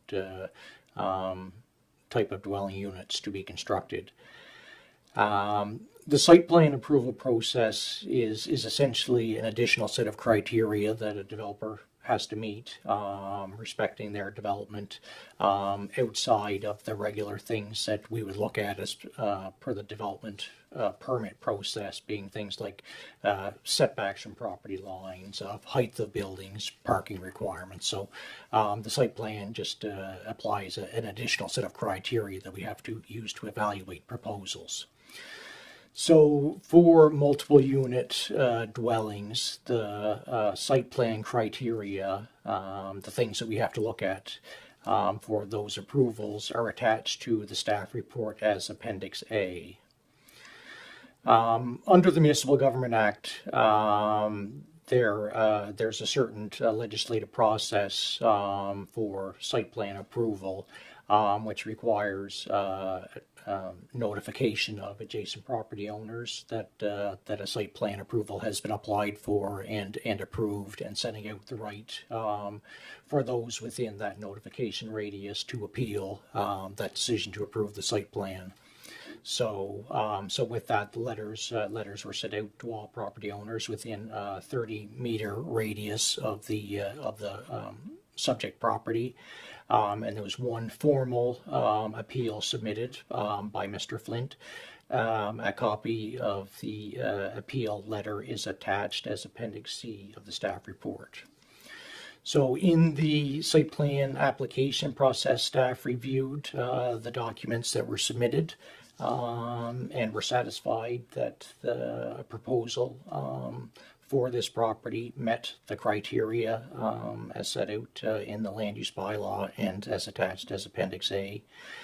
So what staff looks at specifically in site plan approval is, did the development proposal meet those specific criteria as established under the land use bylaw? So in staff's opinion, they did, and the site plan was approved. Thank you, Mike.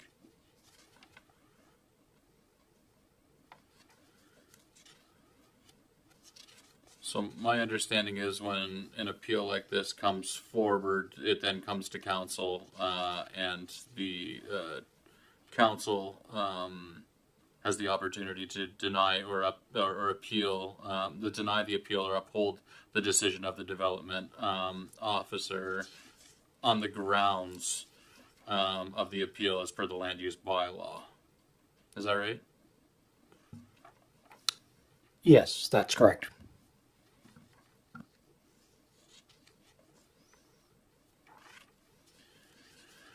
Okay.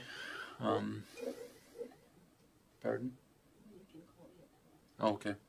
Thank you. Yeah, at this time, I'd ask if the appellant would like to come forward. I know, Mr. Flint, you spoke during the public comment section. Would you like to address the council with any further remarks before we commence?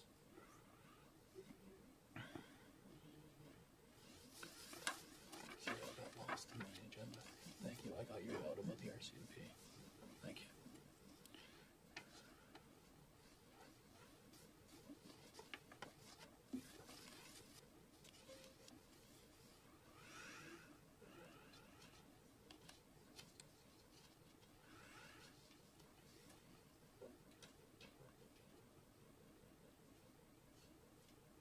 Thanks, Thank Mr. you. Flint. Sorry for the delay. The right-hand parking space, correct me if I'm wrong, there is no 10-foot setback on that right-hand parking space. Is that required? There's no setback requirement for parking. It's just structural development that would be subject to the setbacks for the zone. So it's permitted to have a row of vehicles along somebody's lot line without any clearance. Doesn't seem fair. Which is not my property, it's the lady's property next door, right hand. Mrs.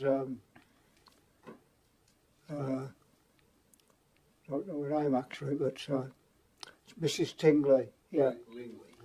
So, I'm sorry I have a hearing problem, but so, to me it seems ludicrous that a property line, say this is Mrs. Tingley's property here, and then there's a wetland just about the back of it over here, am I correct? There's a little wetland here. I believe there might be. Yes, well, it borders onto the wetland, and the property line of Mrs. Tingley's house is here, and the parking is up in these allowed 15 feet. Well, 15 feet is not very much for parking a vehicle. I mean, trucks, ordinary SUVs around about 18, 19 feet. 15 feet doesn't seem right. On the drawing it says 15 feet. So there's a discrepancy in the drawings of the left-hand elevation. There's two different drawings.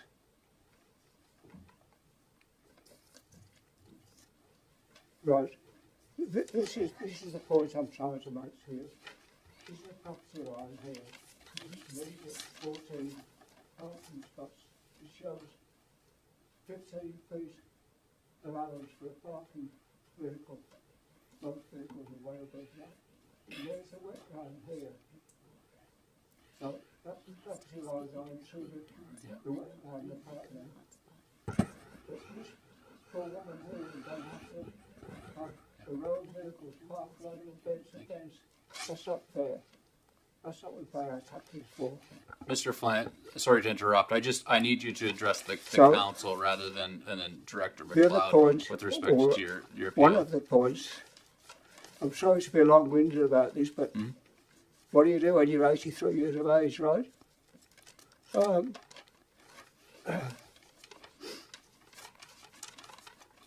he may not have heard you. Okay, yeah, that's okay. Sorry. So, Speak into the mic and speak to the sorry. That's okay. Yeah, if you could just articulate anything within your appeal that we as the council need to consider now, as opposed to directing any specific questions to Director McLeod. So what would you like me to do? So I think I'd heard you say that that you're in opposition to the proximity of the parking lot being so close to the side of the property. Is there anything else with respect to your appeal of the site plan?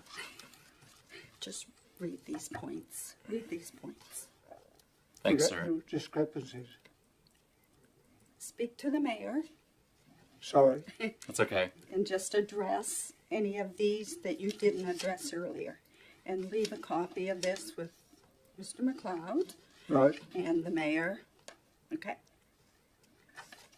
Okay, so. Okay, the other two, sorry, the other two, three items is that there's a bylaw which says decks shall not be permitted within 10 metres of a lot line. The drawing elevation left has only 13 feet plus the sidewalk from the lot line, which contravenes this law, question mark. That's on item number 9. Item number 10. The area should be rezoned per the original application by Debbie Spartanelli. The original application was for three 4-unit apartments, one of which has been built, which is very nice by the way. Now we're looking at a total of 28 units on the same property, albeit severed from the original parcel. We believe that the current zoning is excessive in capacity, that is too large for the area and inappropriate for this lot. In summary, we feel that the decision to allow another large and populous structure on Bristol Avenue will impact all the town residents. Other less congested sites would be preferable.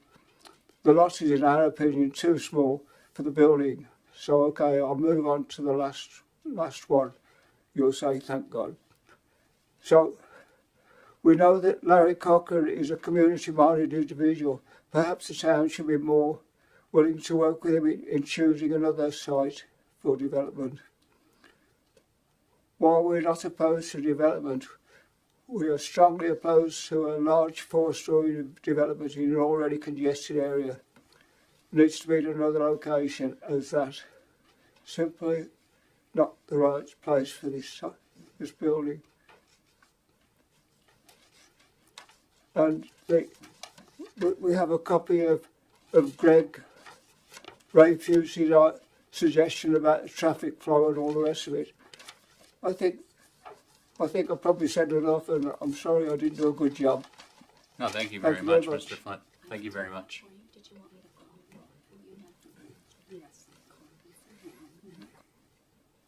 No, that was great. Thank you.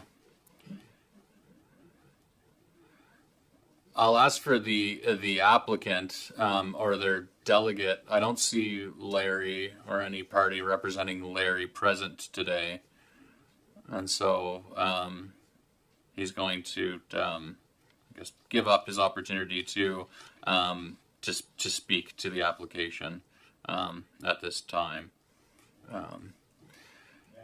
Yes, go ahead, Councillor Jenkins. Yeah. Mike, looking at this the site plan, was it ever entertained to move the building at 90 degrees back into the area where the parking lot is and move the parking lot out front? I believe the applicant had looked at that, and just with the location of the existing driveway that ran into the lot and orientation of parking and things like that, I think he felt that this was the best orientation for the building within that site.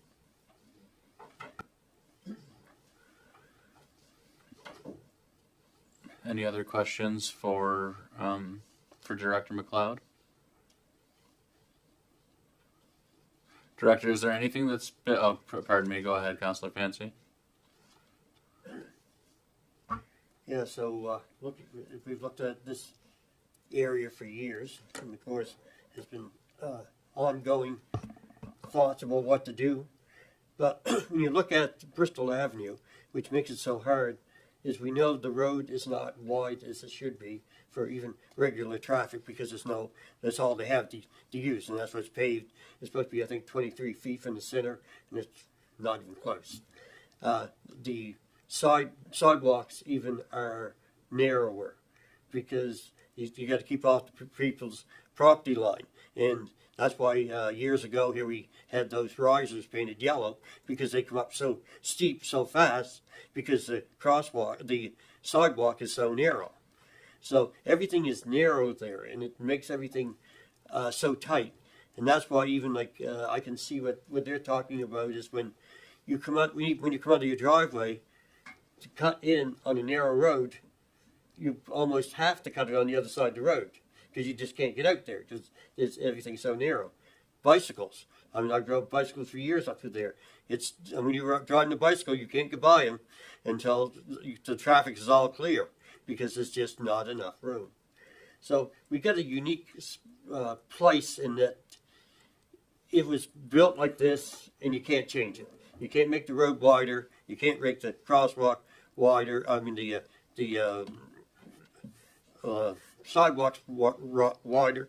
And I'd asked on a couple occasions of even putting crosswalks in different areas, and that was denied. So we can't even put crosswalks where people can get out and get across and get the other side, because anybody coming out of the house on the one side of the road, you can't walk anywhere. You're stepping out on the road to try to walk. So it's got a lot of unique problems, and I would love to have seen a smaller units there, something that wasn't going to be so cumbersome to the area, especially when we're looking at expanding. And I think it was Mr. Ferris did a traffic study up through there because when he was going to build down in his other apartment complex across the road. And the traffic study, they just went by number of cars that came through. And it passed because it's just the number of cars coming through. But if we're looking for the future and what can be not just today, but what's going to be there tomorrow, and as businesses come through and as demand comes through, the traffic is going to be so much more. We're talking about our three-way traffic up here by the post office. That's going to be more. Traffic is going to be greater as all these places come in. So I don't know what we can do by going through the site plan and going through our land use bylaws. It meets the whole specifications. So our hands are tied as council, as far as I know, unless it's something that Mike can tell us that we can make a move on. I'll hand it over to you. I agree that there's other concerns that may be present, and it's certainly traffic. Everyone knows that Bristol Avenue is a busy stretch of road. Unfortunately, for site plan approval, there are only certain things that we can consider in granting that approval, and unfortunately things like traffic are just not part of those things. Now, that's something that council, aside from this process, can take into consideration as far as studies and things like that. That would be up to council to determine, but as far as site plan approval, those are things that are outside the scope of what we can consider. So. Thank you, Director McLeod. So my understanding in hearing the conversation today and preparing for the meeting today and reading some of the background on this is that the traffic study that's been requested by the impacted residents in the adjacent area, as well as the sewer water system capacities, the study that's been asked for, that those are not those don't take place with a site plan approval of this nature. That a site plan approval doesn't stimulate those to occur within our land use bylaw and municipal planning strategy. Is that right? That's correct. Okay. Is there anything that you've heard today, presented today, that would make you change your judgment that to uphold your decision as the development officer to issue the site plan approval? No, there's not. Well, with that, I'm going to call for the motion that the Council of the Region of Queens Municipality deny the appeal and uphold the decision of the development officer to issue the site plan approval for development of a 24-unit apartment on property identified as PID 7026893.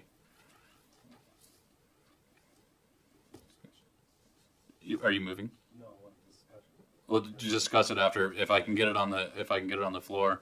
Member of Council moved by Councillor Carver, Seconded by Councilor Amaro. Moving and seconding a motion doesn't articulate your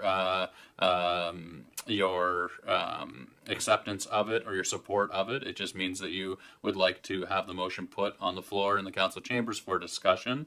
So it is now on the floor for discussion. I will first ask Councilor Carver if you'd like to speak to it as the mover of the motion.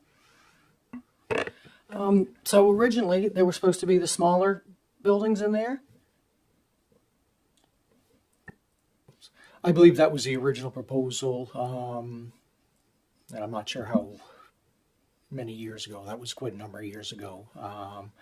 And it was zoned for that multiple unit, and that's what I believe was proposed, was a couple of smaller residential buildings. But only one of those ever was constructed. So what was originally proposed was in compliance.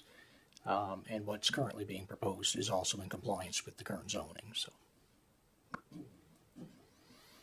Deputy Mayor Charlton. Thank you. Director McLeod, just wondering, based off your previous comments to Councillor Fancy and the mayor, I understand that there's not criteria in the site plan approval specifically for a traffic study or wastewater study.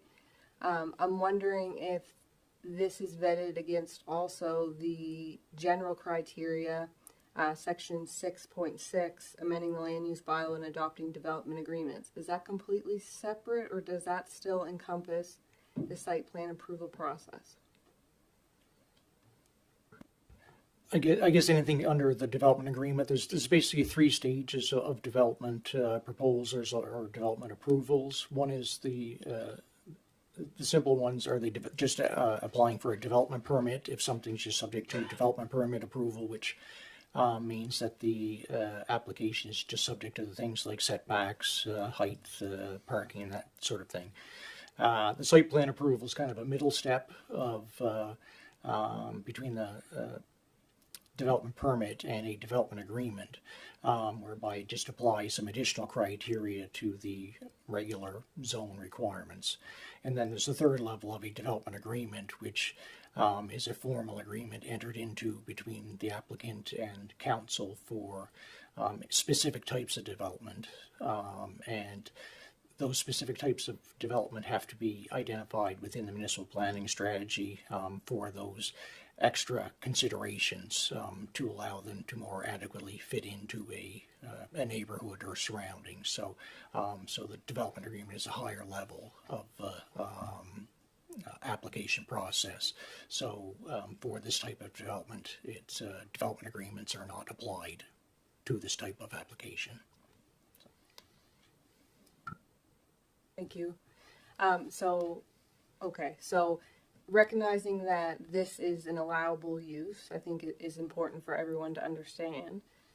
Currently, I think that this also opens up future conversations on possible land use bylaw amendments if that's the will of council, because in general criteria against development agreements, which this is not, there are many provisions, and one of them is, it's policy 6-21 says council shall not amend the land use bylaw or approve a development agreement unless council is satisfied the proposal meets several things, but one that I was asking that question in regard to was because it says the creation of excessive traffic hazards or congestion on road, cycling, and pedestrian networks within, adjacent to, or leading to the proposal.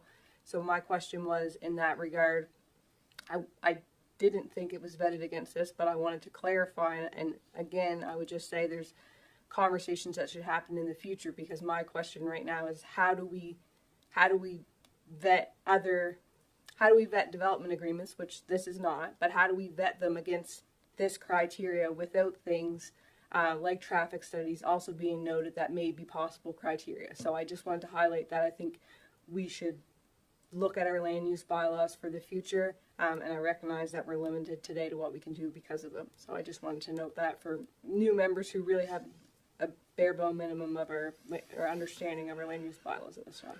Thank you. Thank you, Deputy Mayor. Could you just clarify for us, Director McLeod, why this particular development would not be subjected to a development agreement? Like what the parameters are that would make it fall under and require a development agreement? So within each zone, it breaks down the uses that are permitted within that particular zone, and some uses based on the nature of the use. It's felt that our council can choose to determine that yes, they should have additional criteria, or there should be additional processes that can be taken into consideration to make them more adequately fit into their surroundings. So they can decide to apply a site plan, for instance, to a particular type of development, or to go to a development agreement. So that's council has to determine that through policy within the planning strategy of those types of development that it wishes to apply a higher degree of control over to hopefully mitigate any potential impacts they would have on the surrounding area. So in this particular situation, in this particular zone, a development agreement is not a requirement for approvals for multiple unit dwellings. So council could at some future date choose to amend the municipal planning strategy and the land use bylaw to make higher density residential, for instance, of X number of units subject to a development agreement process. That's certainly something that council could do, and future amendments to the planning documents, but at the present time that is not a requirement. You can't hear that? I can't hear you. Oh, sorry about that. So yeah, so unfortunately under current regulations, they're not subject to that development agreement process. So just to re-articulate the zone in which the proposed site for development is located, as per our current policy framework, the land use bylaw and the municipal planning strategy, it is a permitted use to have multi-unit residential, and does not, within the current policy framework, provide for or necessitate a development agreement, which would stimulate a process that would look at other characteristics or other curriculum with respect to the approval.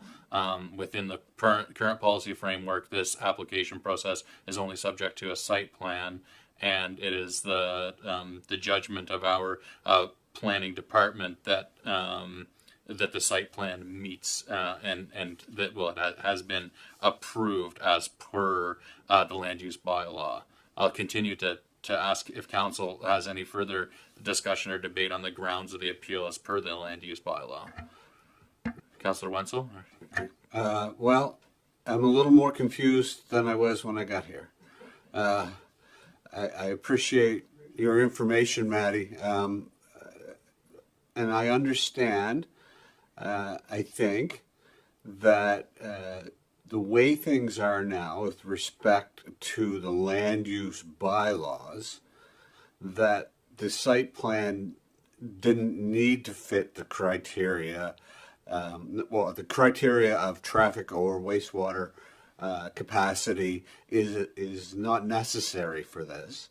And I'm very sorry that is the case, because listening to what we've listened to all morning, and understanding our traffic at the intersection on Bristol, and not to consider that for this development, I think we're doing ourselves a real injustice. I don't know how to get around it. I really don't. But I understand the appeal even more now. And I echo your concerns. But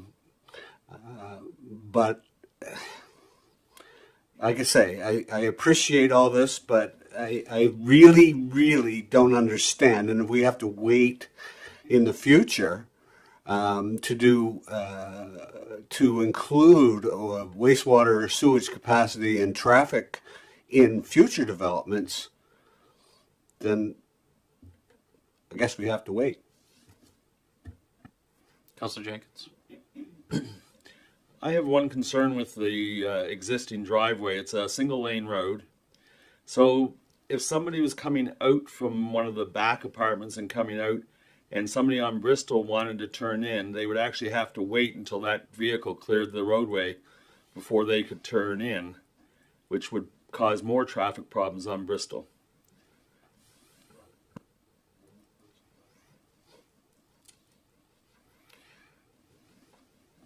I'm not sure what authority we have with respect to that. What authority we have in terms of articulating what the developer does with the property if the site plan meets that's the challenge. I agree. I'll echo the council in terms of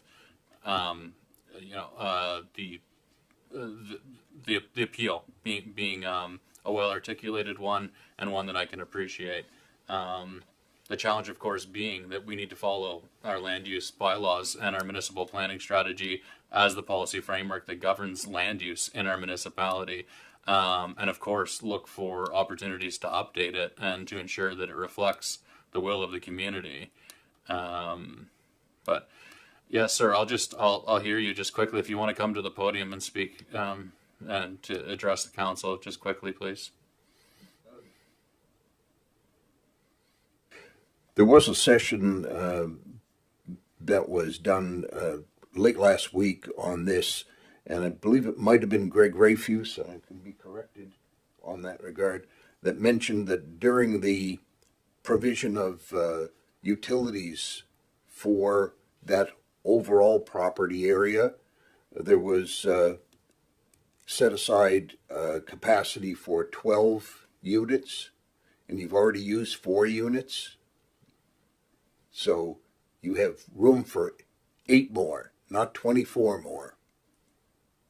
So that's certainly an important thing to research. Like, do you have, when you put the services in, there was electricity components and capacity in the sewer system for a total of 12 units or 12 apartments. And now you have one building already done, which is a four unit facility, and you're proposing now a 24 unit facility to be added to that, but the total is 12. So that certainly is something that should be looked into and determined whether the proposal for 24 is satisfactory, or should it be 8 more for a total of 12? And that's the services that were provided. I'll leave that to you to. Mike, can you turn off that microphone, please? Thank you. Any further discussion or debate on the matter from council?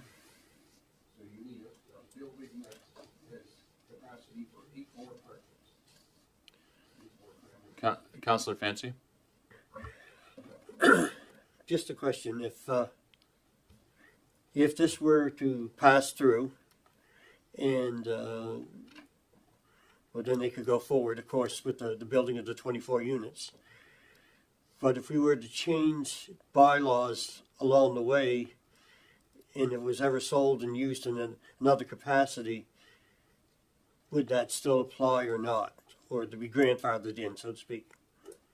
I'm not sure. As we talked to you about today, like there was some questions about what we should have had done in there is have for a street like that with the capacity of people there and everything else, that we should looked at maybe having different things written in to this to be able to not run into the situation.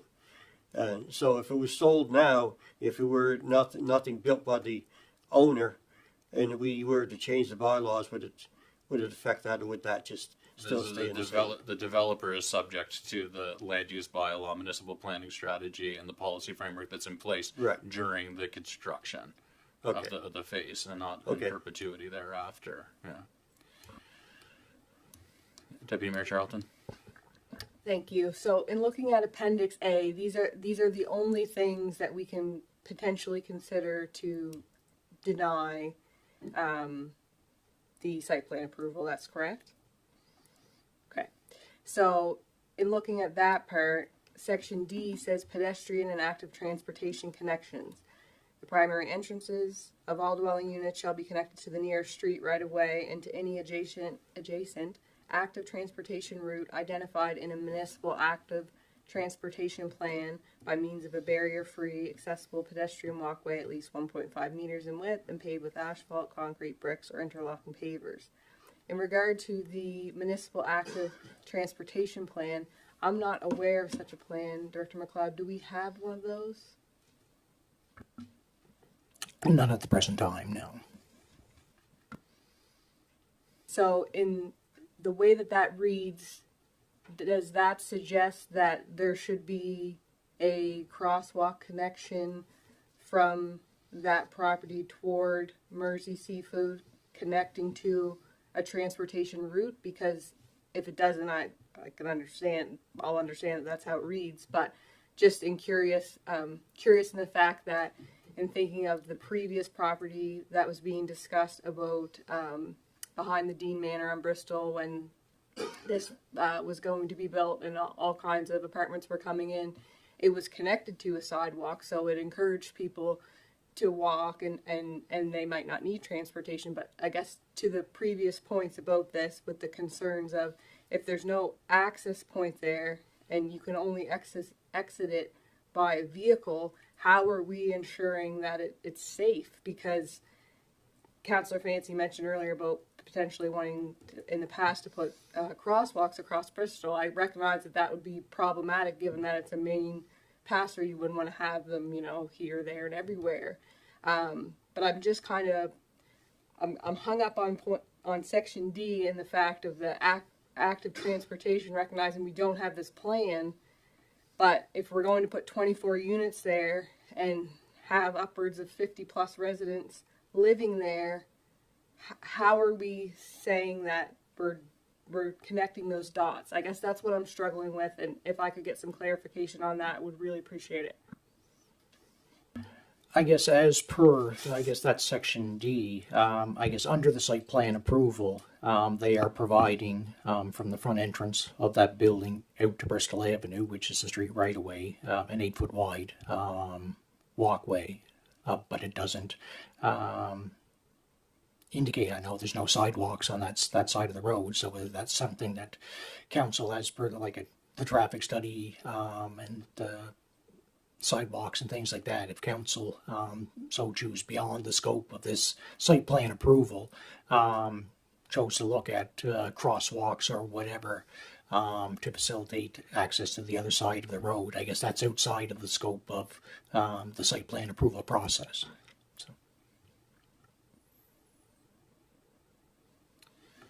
It highlights for me the fact that that our land use bylaw is referencing an active transportation plan which hasn't been developed and implemented by the municipality, and I think that's obviously an element that requires further attention by the organization, to be sure. Any further discussion or debate?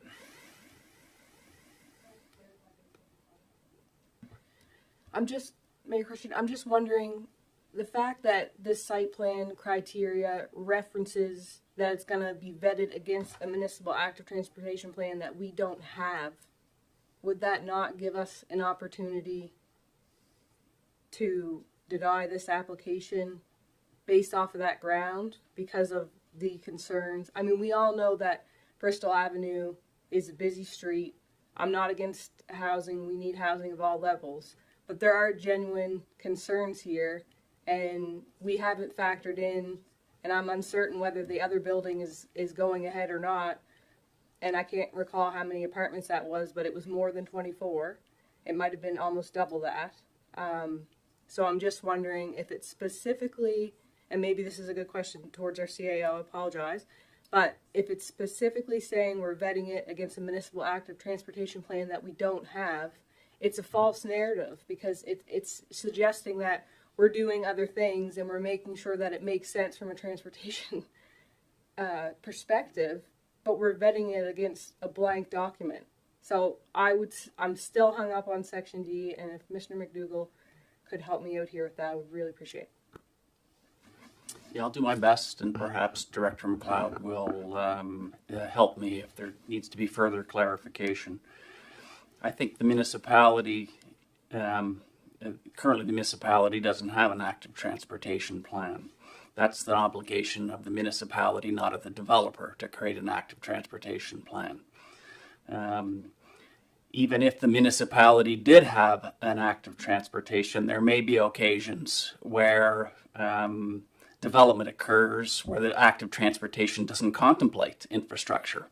And so you could have a site plan approval process in the future where you have a plan, but there is not an element in that plan for the project before it. So I don't think, I think that you have to make the decision based on what you currently have in place or at the time of the application, and there was not an active transportation plan in place at that time. So my reading is that the obligation is for the developer to ensure that there is connection to primary entrances and any adjacent active transportation routes. All we've identified is that there is no adjacent active transportation routes because the organization has neglected to have an active transportation plan articulated that could establish such a route.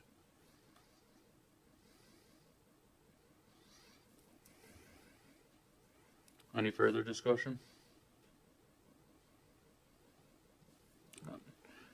Not hearing any. No? Okay. I will. Sorry, Deputy Mayor Charlton. Apologies for continuing, but I feel like this is really unfortunate because I feel like there are genuine concerns for the traffic, and at the end of the day, we're held to these documents, and there are many issues I think that we have to address, but I don't see how we can deny it based off the criteria that's set out. It's really unfortunate. Anyways, I share your frustration with this. Thank you. I'm going to call for the question. Can you read the motion again? Sure. The motion that's on the floor is that the Council of the Region of Queens Municipality deny the appeal and uphold the decision of the development officer to issue the site plan approval for development of a 24-unit apartment on property identified as PID 7070026 893, which is 48 Bristol Avenue. All those in favor? Motion carried. Excuse me. Can we have a recount, please? Okay. Would you like to request a roll call vote on the motion? Okay. Councillor Merrill has requested a roll call vote, so I will individually. Pardon? Oh. I don't know how you became mayor all of a sudden. Councillor Wenzel, how do you vote? No. Councillor Jenkins? No. Councillor Merrill? Yes. Councillor Fancy? I'll say no. Councillor Charlton? Councillor Carver? Okay. The motion is defeated. Pardon? I will vote yes. But the motion is defeated, right? 4-3. Pardon me. I thought Jenkins had signified aye. Oh, he did. Okay. Okay. I'm not exactly sure how to proceed. It's a defeated motion. I'd look for instruction from the administration with respect to next steps on this matter.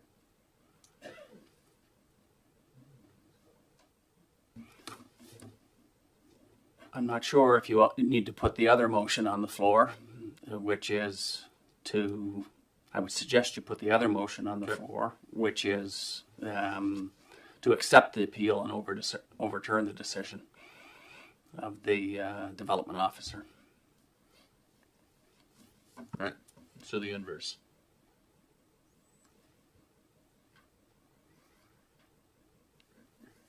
Is it material? I mean, I'm not sure. I'm not sure. Okay. Okay. Well, maybe we. Refer it to the next. Yeah. Yeah. Okay. We will. Yeah. We'll refer the matter. We'll refer the matter to the planning department and identify next steps coming from this. Thanks. Pardon me. I'm not going to accept any of this. Any further comments from the public at this time. Sorry, sir. Okay, so new business 10.1, the RCMP are not able to join us today because they're out on a call, and so they have more pressing business than to present to council this morning.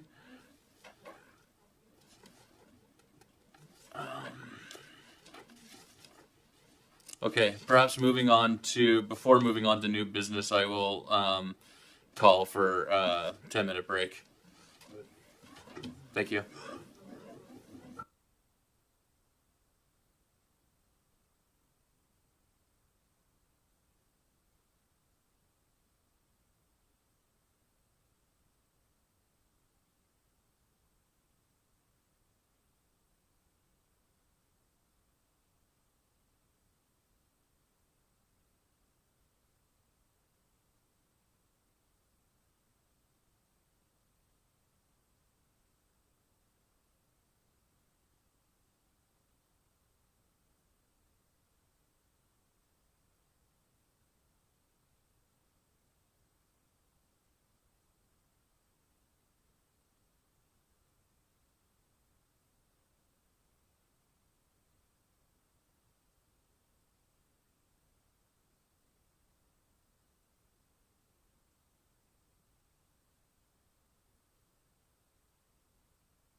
that, well, a number of the councillors articulated to me that they didn't have complete clarity with respect to the motion that was on the floor, and at least one member of the council didn't understand the way that they were voting with respect to that motion. I'll ask for your forgiveness. I'll just try to be transparent here. We have 4 of the 7 of us are new. I myself am a new chair here.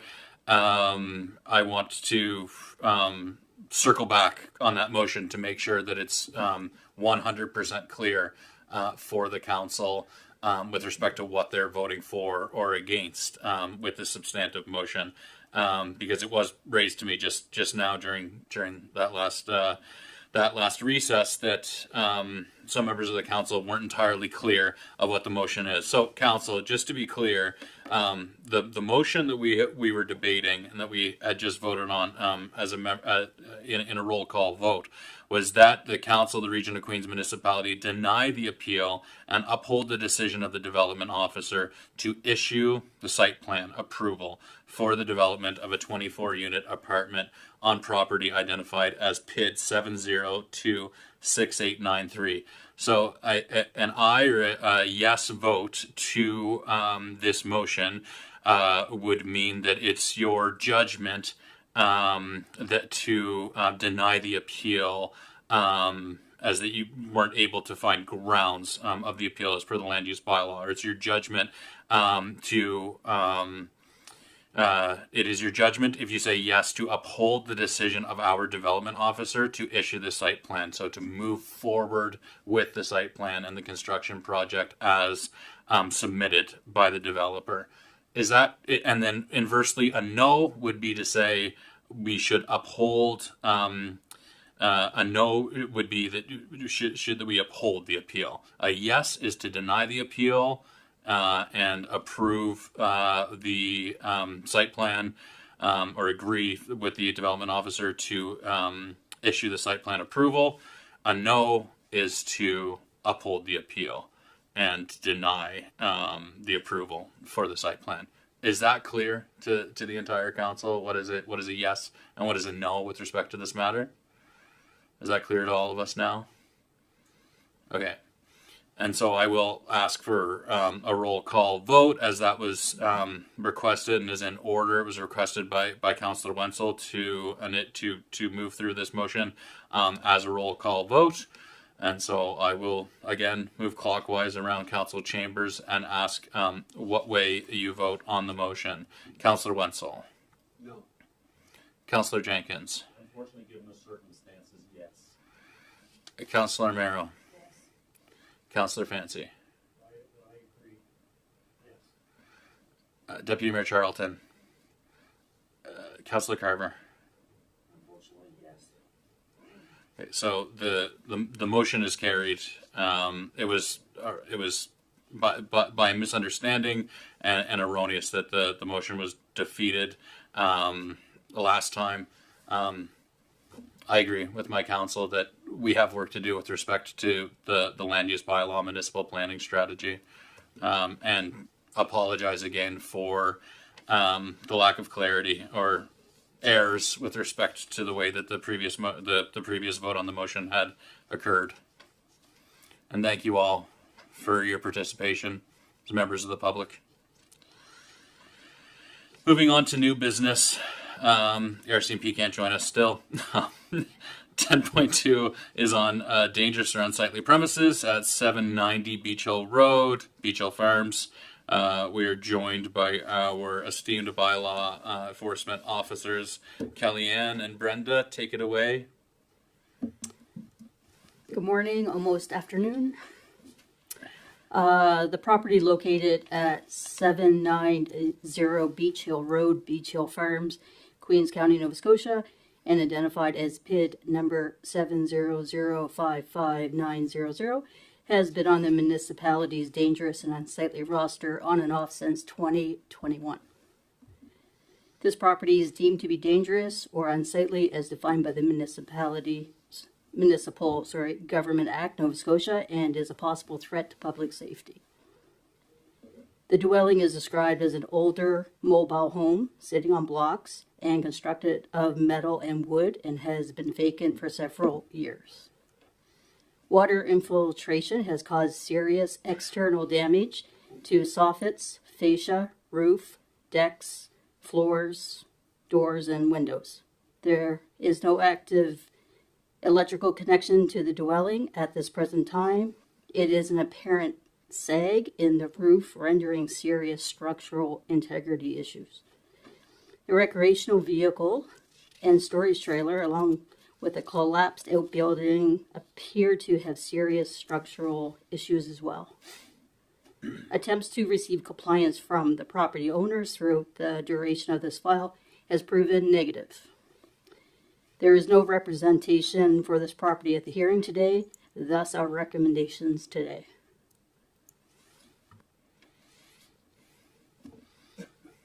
Thank you, Brenda. Well done. It's Brenda's first time presenting to the council. Well done. Thank you very much.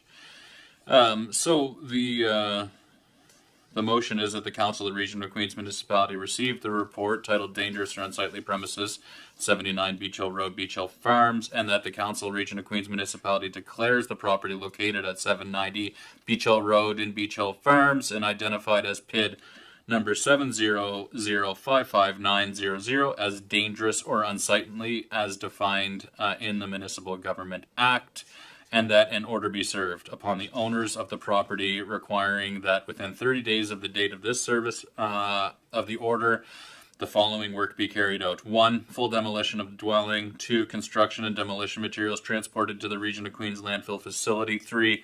Leveling of the property. 4. Removal and proper disposal of remnants of recreational vehicle. 5. Removal of storage trailer, truck, box. 6. Cleanup of previously collapsed outbuilding. And 7. Cleanup of miscellaneous items strewn about the property, and that if the owner fails to comply with the order, the administrator may cause the requirements of the order to be carried out, and all expenses incurred by the Region of Queens Municipality become the responsibility of the property owner. Moved by Deputy Mayor Charlton, seconded by Councillor Merrill. Any discussion or debate on the item? Deputy Mayor Charlton. I would just like to highlight the fact that there have been so many dangerous and unsightlies come up, and I've said this before in the past, but these are conversations that will have to happen at the Planning Advisory Committee level, which will tie into our land use bylaw, where we need to set some minimum property standards to try to alleviate this issue from continuing, because it is very much an issue. Thank you. Your point is well taken. We do need have work with respect to the way that we manage minimum property standards and dwellings that are unoccupied or abandoned within the municipality. Any further discussion or debate from council? Hearing none, I'll call for the vote. All those in favor of the motion? Motion carried. Thanks. Thank you, Council. Mr. Mayor. Thank you. So we have the operational report from Hillsview Acres. Audrey, there you are. Welcome. How are you doing today? Good, thank you. Welcome. Good afternoon. I'm just here to provide an operational report for Hillsview Acres. We'll go through the variety of topics that I have listed, and it's just more or less for your information. So to start, inspection that we receive typically annual from the Department of Seniors and Long-Term Care. We did receive another unscheduled visit on Thursday, December the 5th. From the visit, the compliance officer noted one deficiency regarding resident medical documentation. The Director of Resident Care has responded by establishing a process of receiving medical information from the facility's medical advisor, and the deficiency had been approved by the compliance officer as of January 6, 2025. So we are cleared for that inspection. Some general maintenance information. Snow removal. The facility is currently being served by a contractor for plowing snow, but they are unable to provide salting and shoveling services. From the start of our snowy season. We have yet to find somebody to actually salt and shovel for us, which is a concern. We have been able to sub in our own people that are not insured, because we just have not been able to find any contractor that is available at this time. So we continue to do that, myself and the director of resident care. We've been sort of subbing off on our on-call weekends, and whenever there is snow, we have calls out with our current contractor to come up behind them and salt and shovel as needed. So that is an ongoing issue, and hopefully next year we will have something else in place, but at the time that's what we're doing. Capital projects, just to update, we did have our steam boiler replaced in the fall.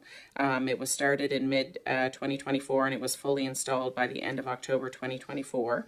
There have been some ongoing issues with keeping pressure and excess fumes, keeping pressure in the water, which helps make the whole furnace go, as well as excess fumes from the boiler.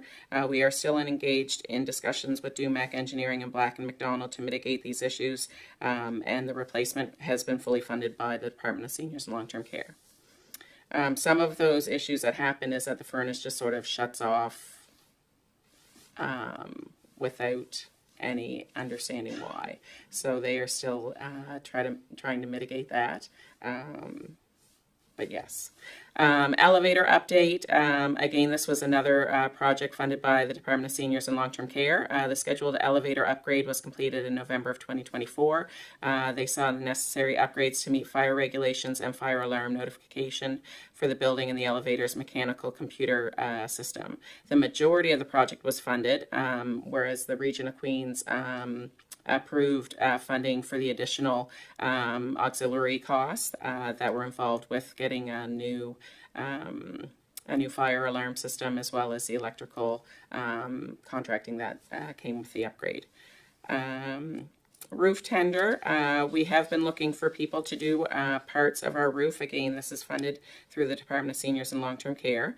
A second tender was submitted, was put in for submission for Hillsview Acres roof replacement, and the deadline for the contractor submissions were January 15th. Currently, we do have 3 submissions in, and we have been given a recommendation by Andrew Amos as to who we should go forward with. So due to, I believe, our current procurement policy, we will follow that and then forward on, and hopefully by spring we will get some work done on our roof. So that's that. Just some projected expenses to look at going forward for pre-planning purposes. Our sprinkler tanks will require an inspection and cleaning before September of this year.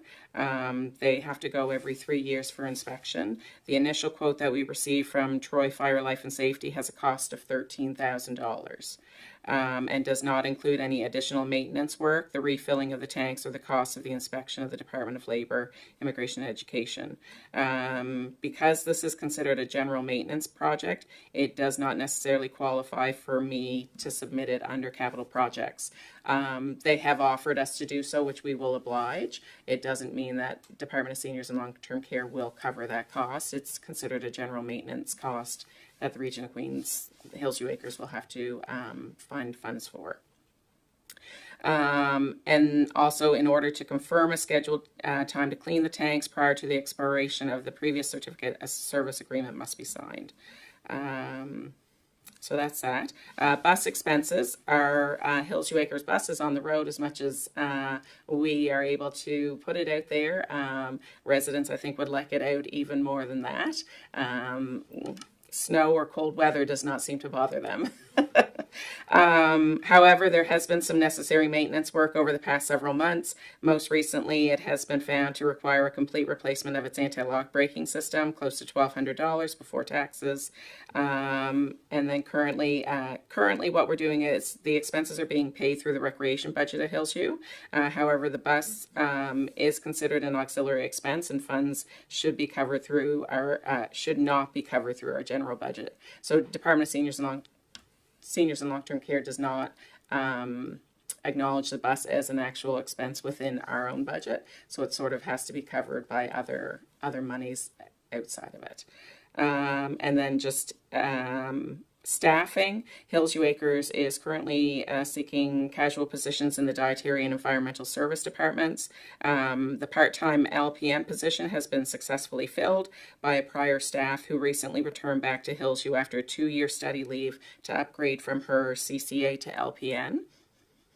And we currently have 3 long-term staff challenging for their CCA designation. This is a one-time initiative by Department of Seniors and Long-Term Care to support the standardization of the workforce in residential care facilities and long-term care facilities. So those are wonderful accomplishments for our long-term staff, and it helps us immensely in terms of what we need for our workforce. And finally, we have a service agreement that we have to sign off with the Department of Seniors and Long-Term Care. They've recently established new service agreements with all RCFs and long-term care facilities in the province. Service agreements cover a variety of items, including service provider responsibilities and accountabilities, financial and performance reporting, key performance indicators, funding budgets, confidentiality, liabilities, insurances, staffing allocations, governance, etc. These will replace the current temporary agreements that have been in place since late 2023, early 2024. The agreement is required to be approved and signed off to ensure continued flow of funding for any new staffing allocations or programming initiatives for facilities, and the language needs to reflect the current and future transition plans of the facility. The first deadline for signed agreements was back in January for late January disbursement, and a second disbursement will happen in February of 2025 if facilities are late in submitting. We have yet to sign this just because we need to go over some of the language with regards to terminating the agreement, because the agreement typically, I think, will expand well beyond when we're with the region anymore. So we need to make sure that the language is actually reflective of that. Right. And that is my report. Okay, well, thank you so much. Thank you. Any questions for Audrey from council? I can't believe it costs $13,000 to inspect some tanks. My gosh, how often does that need to be done? Fortunately, 3 years. If we had it's either 5 years if you have an actual seal put in that are in the tanks before you get them, but I think the seal was not there when we first got them, so that is what happened. Yeah. Well, thanks for your continued work up there. Thank you so much. Thank you. Appreciate it.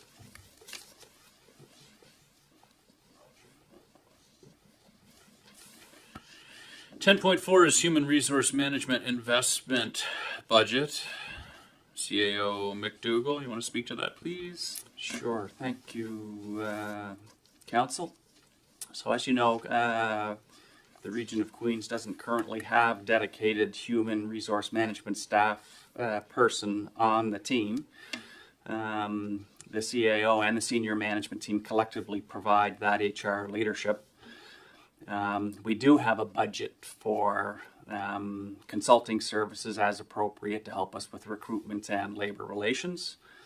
The council has provided clear direction that you want to be an employer of choice, and you recognize that the excellence in delivery of programs and services is achieved through your staff team, and that the staff team would be well served to be supported by a human resource professional. Some of the key functions for a position of this nature would be the development of a support and development of an employee engagement strategy.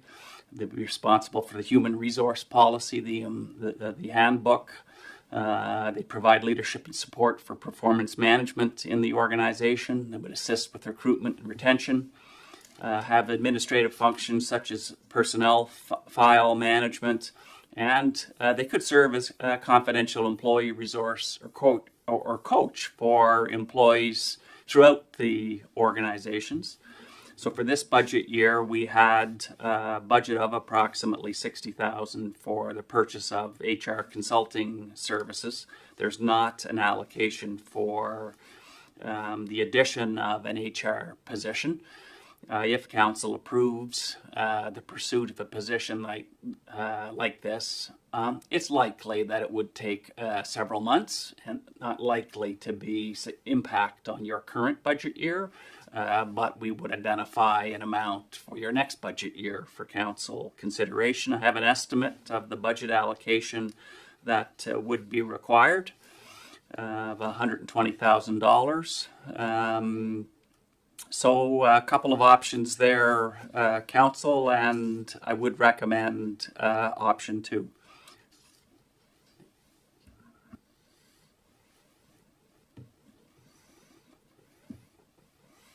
So I'll look for a motion that the Council of Region of Queens Municipality receive the report titled Human Resource Management Investment and authorize the CAO to begin the recruitment process for a manager or director of human resources, a direct staff to include associated expenditures in the 25-26 budget. Moved by Councillor Wenzel, seconded by Councillor Carver. Discussion? Deputy Mayor Charlton. Thank you. I think this is a critical step for our organization to have adequate HR, and so I'm very pleased to see this and happy to support it. Thank you. Any other members of council want to speak to the motion before I ask the question? I agree. Thank you very much to CAA McDougall for preparing the report. It does indeed reflect, we're going to be able to share more with the community about some of the strategic priorities that we've outlined for this organization moving forward in the near future. But to the CAO's point, to become an employer of choice is something that we're aspiring to, and we recognize that there are that our staff, our employees, have been under-supported by the lack of a dedicated human resource employee or resource. So I applaud this and welcome it. I'll ask the question. All those in favor of the motion? Motion carried. 10.5 is the CAO selection process. CAO McDougall, I'll pass it back over to you. Okay, thank you, Council. I won't cover the background. I think you're familiar with the role of the CAO. Rather, I think I'll talk about some of the key functions in a recruitment process. I've identified them in the details. Essentially, it's to determine the key performance expectations of the CAO and the skills, experience, and education that you think will provide that. A committee would consider as well, could consider an RQM-led selection process and or the use of an external recruitment firm. Last CAO selection process, you had the assistance of an external recruitment firm. Committee would consider, the list of qualified and interested candidates, evaluate the candidates through a number of selection tools such as interviews, reference, and background checks. There may be other tools you wish to employ. And finally, to negotiate a compensation package with a report, if you selected a committee, with a report back to council. I'd be happy to support that committee and would emphasize that it would be a non-voting role for me on a committee with respect to this decision. This is an unbudgeted item, so any expenditures could be funded from the accumulated surplus. As Mr. DeVoe pointed out, there in many cases there are always many options and alternatives. I've recommended that a selection committee of 4 council, and I've identified 4 committee members as an option. That was consistent, I think, with the last process. You could have all of council sit on a selection committee. Another alternative might be, and I've seen this occur in some cases, is several interviews. So if there is a selection committee of less than the full council, the first interview would be held by the selection committee. And then if there's a preferred candidate identified, perhaps the selection committee wishes to have a second with full council. So there's a number of options and alternatives. And I would turn it over to you for consideration and decision. Thank you, Dan. And with respect to, and I appreciate you offering up your support as a support mechanism and non-voting member as part of the process. But just to be clear, you yourself don't plan on competing for the role of CAO and for the competing in the selection process. That's correct. I've always make team decisions at home, and it was a tie vote, so the motion was lost.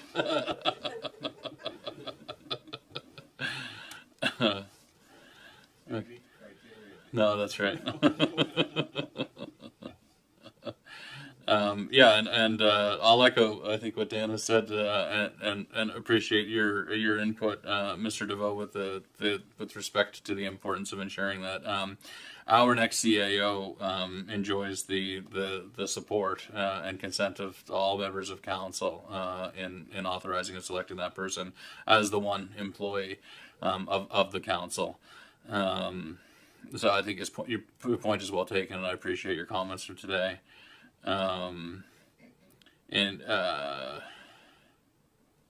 So I think that the motion still holds, and we do need to move through the actual appointment selection of the selection committee in camera, but not precluding against the opportunity or the option of the number of councillors represented or included in some capacity with the selection process to include everybody around the table. Is that fair to say, or do you think that the motion should be revised prior to putting on the floor?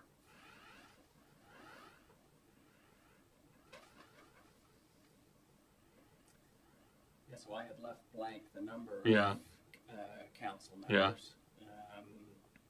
And then the idea was that if council selected 4 or any other number, if that motion passed at our closed session, council would consider the nomination for those 4 slots and then come out of closed session if you were selecting 4 and Right. then approve those appointments. Approve the appointments in the open back in an open session, right? Okay. Okay, that sounds good. So that is what we will do after in camera. We will come back into open session and have a public motion with respect to what we've determined is the appropriate makeup of the selection committee and the members of council who are appointed to that committee. So I will ask for the motion that the Council of Region of Queens Municipality receive the report titled CAO Selection Process and appoint a selection committee consisting of any number of council members and authorize the selection committee to spend money determined to be necessary and advisable, including but not limited to advertising, candidate expenses, including travel if appropriate, external consulting services, including recruitment services, legal services, etc. Moved by Councillor Carver. Is there a second? The motion's been seconded by Councillor Jenkins. Any discussion or debate? Deputy Mayor Charlton? Thank you. I'm just a little bit confused. So I'm just wondering if there has to be specifics spoke about in camera, why we wouldn't just wait and make this motion after that. I'm not used to Robert's rules yet, so maybe it's a Robert's rules thing versus what I was used to before, but I'm just a little bit confused if we're not going to be able to identify who's on it right now and we have to make a motion coming out of in camera. Why wouldn't we just make them one? I'm just a little, uncertain. I'll refer that question to the CAO.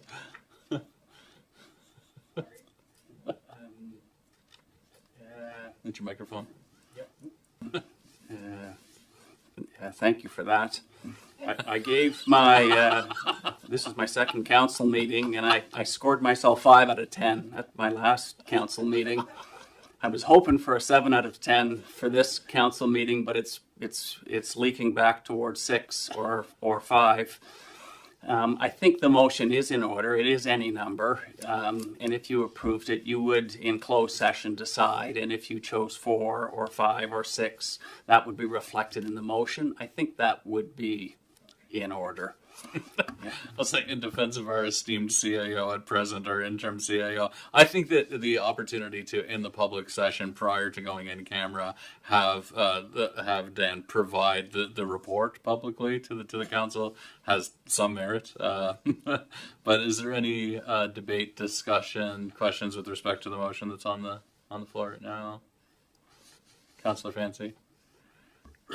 Yes, looking over the criteria of what's going in camera does this meet the criteria for us to go in camera to have that discussion, or should that be open? I just don't know.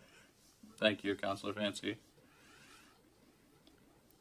Just building on the practice last council, we went into closed session for consideration of appointment members, for appointment of members to committees. It was the same practice. If a council, for example, does decide to have 4 members on a committee, the council would, in closed session, consider which of the 7. So that was the idea, was to allow for that discussion amongst councillor. So that practice would be in keeping with our typical practice of doing appointments within a closed session. Debating them and then coming back into closed session to actually do the appointments within a public session, or make the appointments, I suppose, as opposed to doing them. Any further debate? All those in favor? Motion carried. Thanks, Dan. You're a solid 6.5.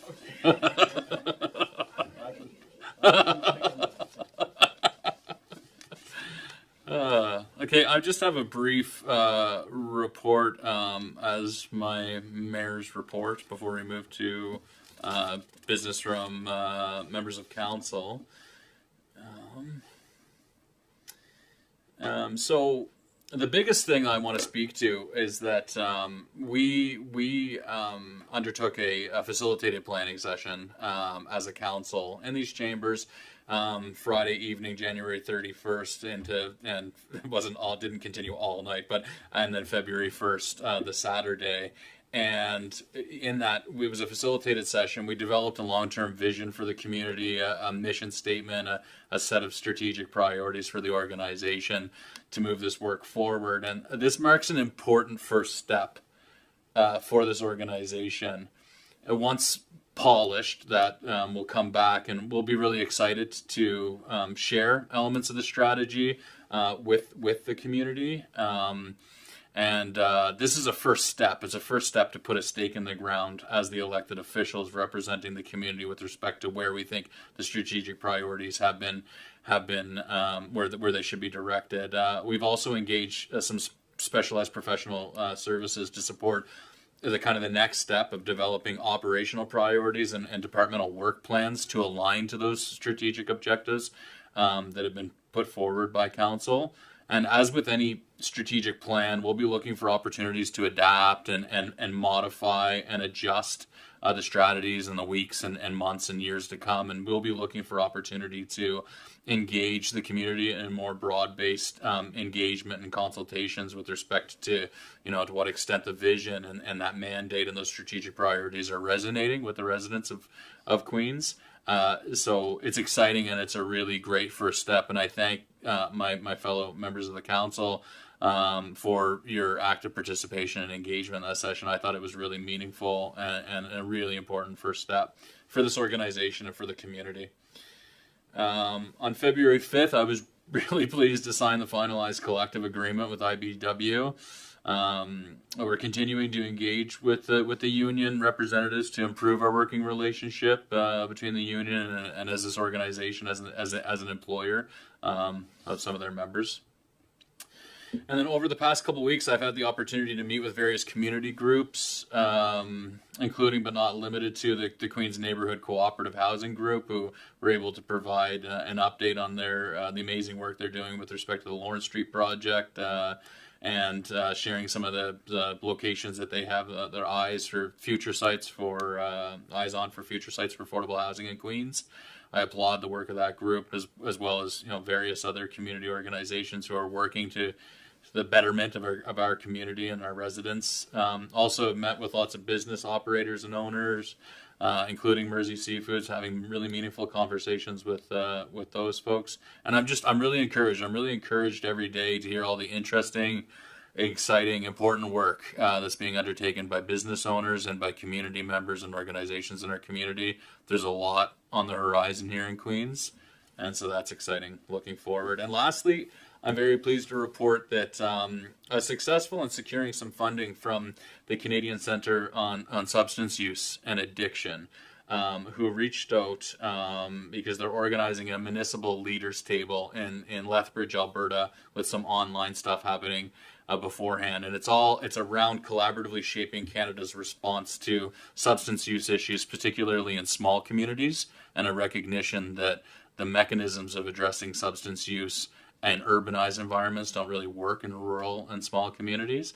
And so the Canadian Centre of Substance Use and Addiction has agreed to fully fund my travel and participation to Lethbridge for the purpose of contributing to that process, and in addition to another community member from Queens County who's engaged actively in supporting community wellness, health, and justice in our community. So I'm very, very pleased about that. There are no budgetary implications to our municipality. That will be fully funded by the Canadian Centre of Substance Use and Addictions. I was very pleased about that. Yep. That's it for my report. I'm sure any comments, questions, concerns. Okay. Hearing none, I'll move on to 12.0, business from members of council. Any business to be brought forward by members of council at this time? Deputy Mayor Charlton? Thank you. Not particular business in my district, but I'm just thinking that the lobster crawl is ongoing, and the lobster crawl. I just wanted to remind you of that, because I know you were in attendance of that as well. That's why you gotta have a deputy mayor, folks. She's worth her weight in gold. Yes, I also attended. Thank you very much, Deputy Mayor Charlton. I was very pleased to attend the lobster roll-off, which was hosted at the quarterdeck, and was really well attended. And one thing I thought was really encouraging was in looking at the folks that were assembled at the lobster roll-off, which is a lobster roll, judged lobster roll competition. Maybe 15 to 20% of the people present were that I recognized being from Queens. So there were a lot of folks from elsewhere throughout the province, and it was an excellent opportunity to showcase the natural beauty of our community. And so there were a set of travel media influencer types who go on a bit of a road show throughout the South Shore, and they were blown away by how beautiful Somerville Beach was, and the warm welcome that they received here. And poor quarterdecker, a runner-up in the lobster roll-off for the second year running. And so, Chef Gavin, he was disappointed. He said he's always the bridesmaid, never the bride with the lobster roll. But that's occurring, yeah. So that entire month of February is lobster crawl. There's all kinds of great lobster-inspired menu items at various restaurants all the way along the South Shore, as well as cultural activities organized at a host of different events. If you go and look at the South Shore Tourism Cooperative, they have a website and social media presence all around all the events with respect to what's going on for the lobster crawl. Yeah, and so thanks, thanks for that. Anything further? Anybody identify anything else I left out of my report?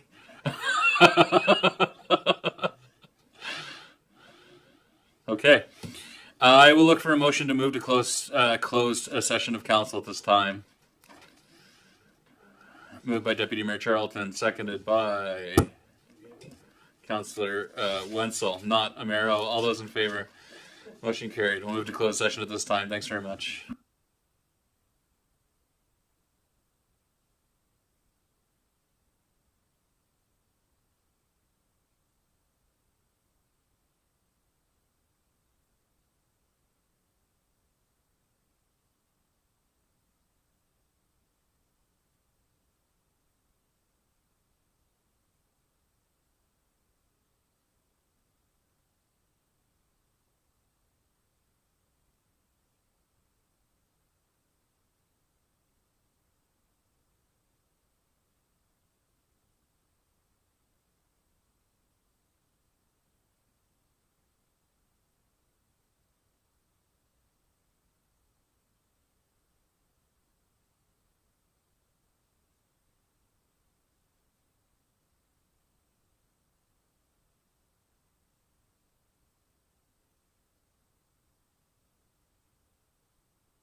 All right.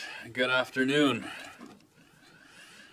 So just a couple motions after concluding our closed session, Council. I'd look for a motion that the Region of Queens Municipality authorize the municipality to enter into an agreement with the South Shore Regional Center for Education and the North Queens Active Living Society.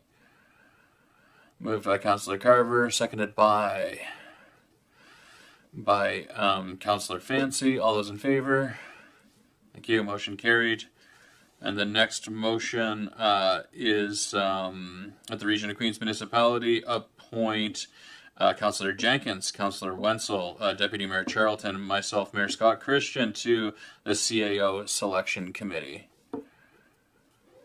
Moved by Councillor Amaro, seconded by Councillor Fancy. All those in favor? Motion carried. And now I will look for a motion to adjourn. Councillor Jenkins, seconded by Councillor Carver. Meeting is adjourned. Thanks, folks.